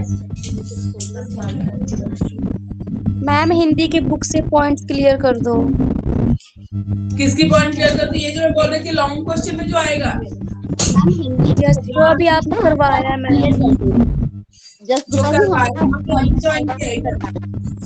एजुकेशनल इम्प्लीकेशन वाला ma'am. Yes exactly. Yes ma'am. Yes ma'am. नहीं क्या एक करने तो पहले शुरू करेंगे तभी तो इंग्लिश और हिंदी करवाएंगे, टाइप ही हो गया वैसे, ठीक है मैम बिकॉज़ पॉइंट्स नहीं मिल रहे ना जो आप पॉइंट्स क्लियर कर रहे हैं। यही कह रहे हो ना हिंदी में? No ma'am. कह रहे थे आप educational implications ma'am. Educational implication कह रहे हो तो लाओ फिर उसको हिंदी में करवा के फिर कंप्लीट करें, इसको भी नेक्स्ट क्लास में स्टार्ट करेंगे। हिंदी में लाओ कहां पे? 121 page number 121 ma'am. 122 page number. Hindi वाले बच्चे क्लास, हिंदी वाले बच्चे देखो educational implication of individual difference, ठीक है। इन्हें देखो पहला है इंडिविजुअल कोचिंग, व्यक्तिगत शिक्षण,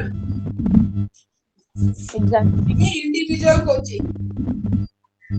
इंडिविजुअल कोचिंग मतलब तो इंडिविजुअल इंस्ट्रक्शन, अभी भी मैंने इंग्लिश में बोला, लवली आप अनम्यूट कर लो। इंडिविजुअली आपको समझाना पड़ेगा, ठीक है। स्टूडेंट क्लासिफिकेशन, आपको इंडिविजुअल डिफरेंस का पता होगा तो अपनी क्लास में बच्चों को कैटेगराइज कर पाओगे, कौन सा बच्चा अबव एवरेज है, कौन सा एवरेज है, कौन सा बिलो एवरेज है। तो आपको पता रहेगा कि बिलो एवरेज वाले पे ज्यादा ध्यान देना पड़ता है, अबव एवरेज वाले तो कर लेते हैं, उनको थोड़ा सा हिंट भी दो, समझा भी दो, वो जल्दी कर लेंगे ग्रैब, ठीक है। डेवलपमेंट ऑफ इंटरेस्ट, कुछ कुछ बच्चों में अलग इंटरेस्ट होता है, अगर वो पढ़ने में नहीं ले रहा ना, वो ड्राइंग में भी अच्छा हो, सिंगिंग में अच्छा हो, तो आप उसके टैलेंट को आइडेंटिफाई करके उसमें प्रमोट करो, ठीक है। उसके पेरेंट्स से बात करो, पीटी में बोलो कि बच्चा तो इसमें बहुत अच्छा है तो आप इसमें डालिए, और बाकी आप जो एक नॉर्मल वो बना के रखोगे भाई पासिंग मार्क्स तो आए कम से कम, बच्चे चाहे कितना भी बिलो एवरेज, वो अपनी ट्राई करते रहना, पर स्पेशल कुछ इंटरेस्ट है तो उस पर भी ध्यान देना है। डिफरेंशिएशन इन करिकुलम, ये तुम्हें बताया ना अपने करिकुलम को, टीचिंग मेथड को उसके हिसाब से, या कंटेंट भी, मान लो आपकी क्लास में अगर ज्यादा बिलो एवरेज बच्चे हैं तो कम कंटेंट डिलीवर करो, एकदम से तुम 10 पॉइंट बढ़ा दोगे तो बच्चे नहीं ग्रैब कर पाएंगे, कम कंटेंट को कम रखो, एक्सप्लेनेशन ज्यादा रखो, ठीक है। Limited class size, class size limit में, इसमें तो लिमिट बनाई गई है 30, ठीक है, पर गवर्नमेंट स्कूल में चले जाओ अभी भी बहुत बहुत बच्चे हैं के क्लास में। बट मैम अब तो गवर्नमेंट में पार्ट डिवाइड कर दी है ना बच्चे की, मतलब मैम गवर्नमेंट स्कूल में ऐसा क्यों होता है जब टीचर बोलती है 10 बार पूछो मैं 10 बार बताऊं, वो 2 बार में और ये भी चीज होती है कि डांस में अगर हम जाते तो मत जाओ, फेल हो जाओगे, ऐसा क्यों? अपनी अपनी मेंटेलिटी है। देखो गवर्नमेंट वाले क्या है, उनका ना वैसा होता है। मैम पढ़े तो वो लोग भी होंगे ऐसे, तो ज्यादा मेहनत तो उनको इंटरेस्ट नहीं होगा ना, वो नहीं भेज रहे। नहीं पता है हर तरफ से। अगर लिसन वो उन्होंने तुम्हें डांस में भेज दिया, मार्क्स कम आए तो सुननी किसको पड़ेगी? इनको। टीचर को इसलिए वो नहीं जाने देना चाहते। हमारा सिस्टम में तो ऐसे है ना, सिस्टम ने कहीं ना कहीं मजबूर कर रखा है। वे टीचर तुम्हें छोड़ रही है, सवाल तो तुमसे पूछे जाएंगे। तब तो गलत है। ठीक है, देखो limited class size, change in teaching method है ना, मतलब शिक्षण पद्धतियों में अंतर करना पड़ेगा आपको। एक जैसा टीचिंग मेथड सबके लिए लोगे तो नहीं होगा। होमवर्क इंटरेस्टिंग दो। पहले जैसे नहीं जो सेम है क्लास वर्क पार्ट दो,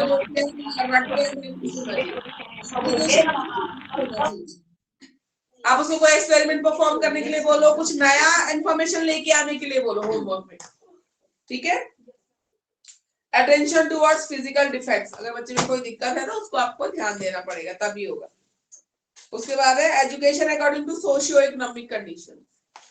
जो बच्चे के घर में मान लो हमने ऐसा कोई होमवर्क दे दिया, कुछ ऐसा दे दिया कि उसमें आपको पीपीटी बनाना है, अब बच्चे घर में कंप्यूटर ही नहीं है, तो आपका एजुकेशन सिस्टम या मेथड ऐसा रखो जो हर एक कैटेगरी का, किसी भी सोशियो इकोनॉमिक कंडीशन का बच्चा है घर में अवेलेबल हो चीजें। इसलिए साइंस के एक्सपेरिमेंट्स भी देखो, जो अवार्ड विनिंग एक्सपेरिमेंट्स होते हैं ना बड़े नेशनल लेवल पे, हमेशा वो होते हैं जो आपने रिसाइक्लेबल चीजों से या वैसी चीजों से बनाया हो।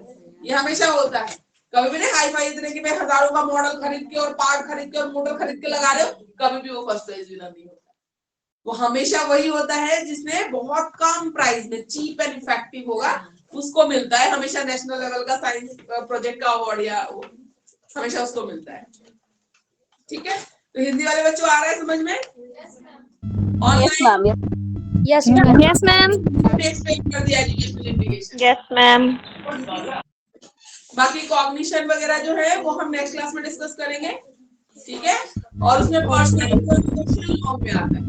ठीक है, ओके मैम। उसको ध्यान से करना, उसको थोड़ा डिटेल में करेंगे क्योंकि लॉन्ग में आएगा। बाकी सब जल्दी निपटाएंगे, ये शॉर्ट शॉर्ट में ही आता है, बस आपको समझना है कि होता क्या है। ठीक है, क्लास मतलब किस अकॉर्डिंग चलेगी? पहले हम चाइल्ड डेवलपमेंट खत्म करेंगे। हाँ पहले ये पेपर खत्म करेंगे, फिर सेकंड पे आएंगे, फिर थर्ड पे। सारा सब्जेक्ट आप ही कराओगे? हाँ मैं कराऊंगा। पेंसिल। ठीक है, एक एक पेपर वाइज करेंगे। चलिए online student, thank you for attending the class. Thank you ma'am. Thank you ma'am.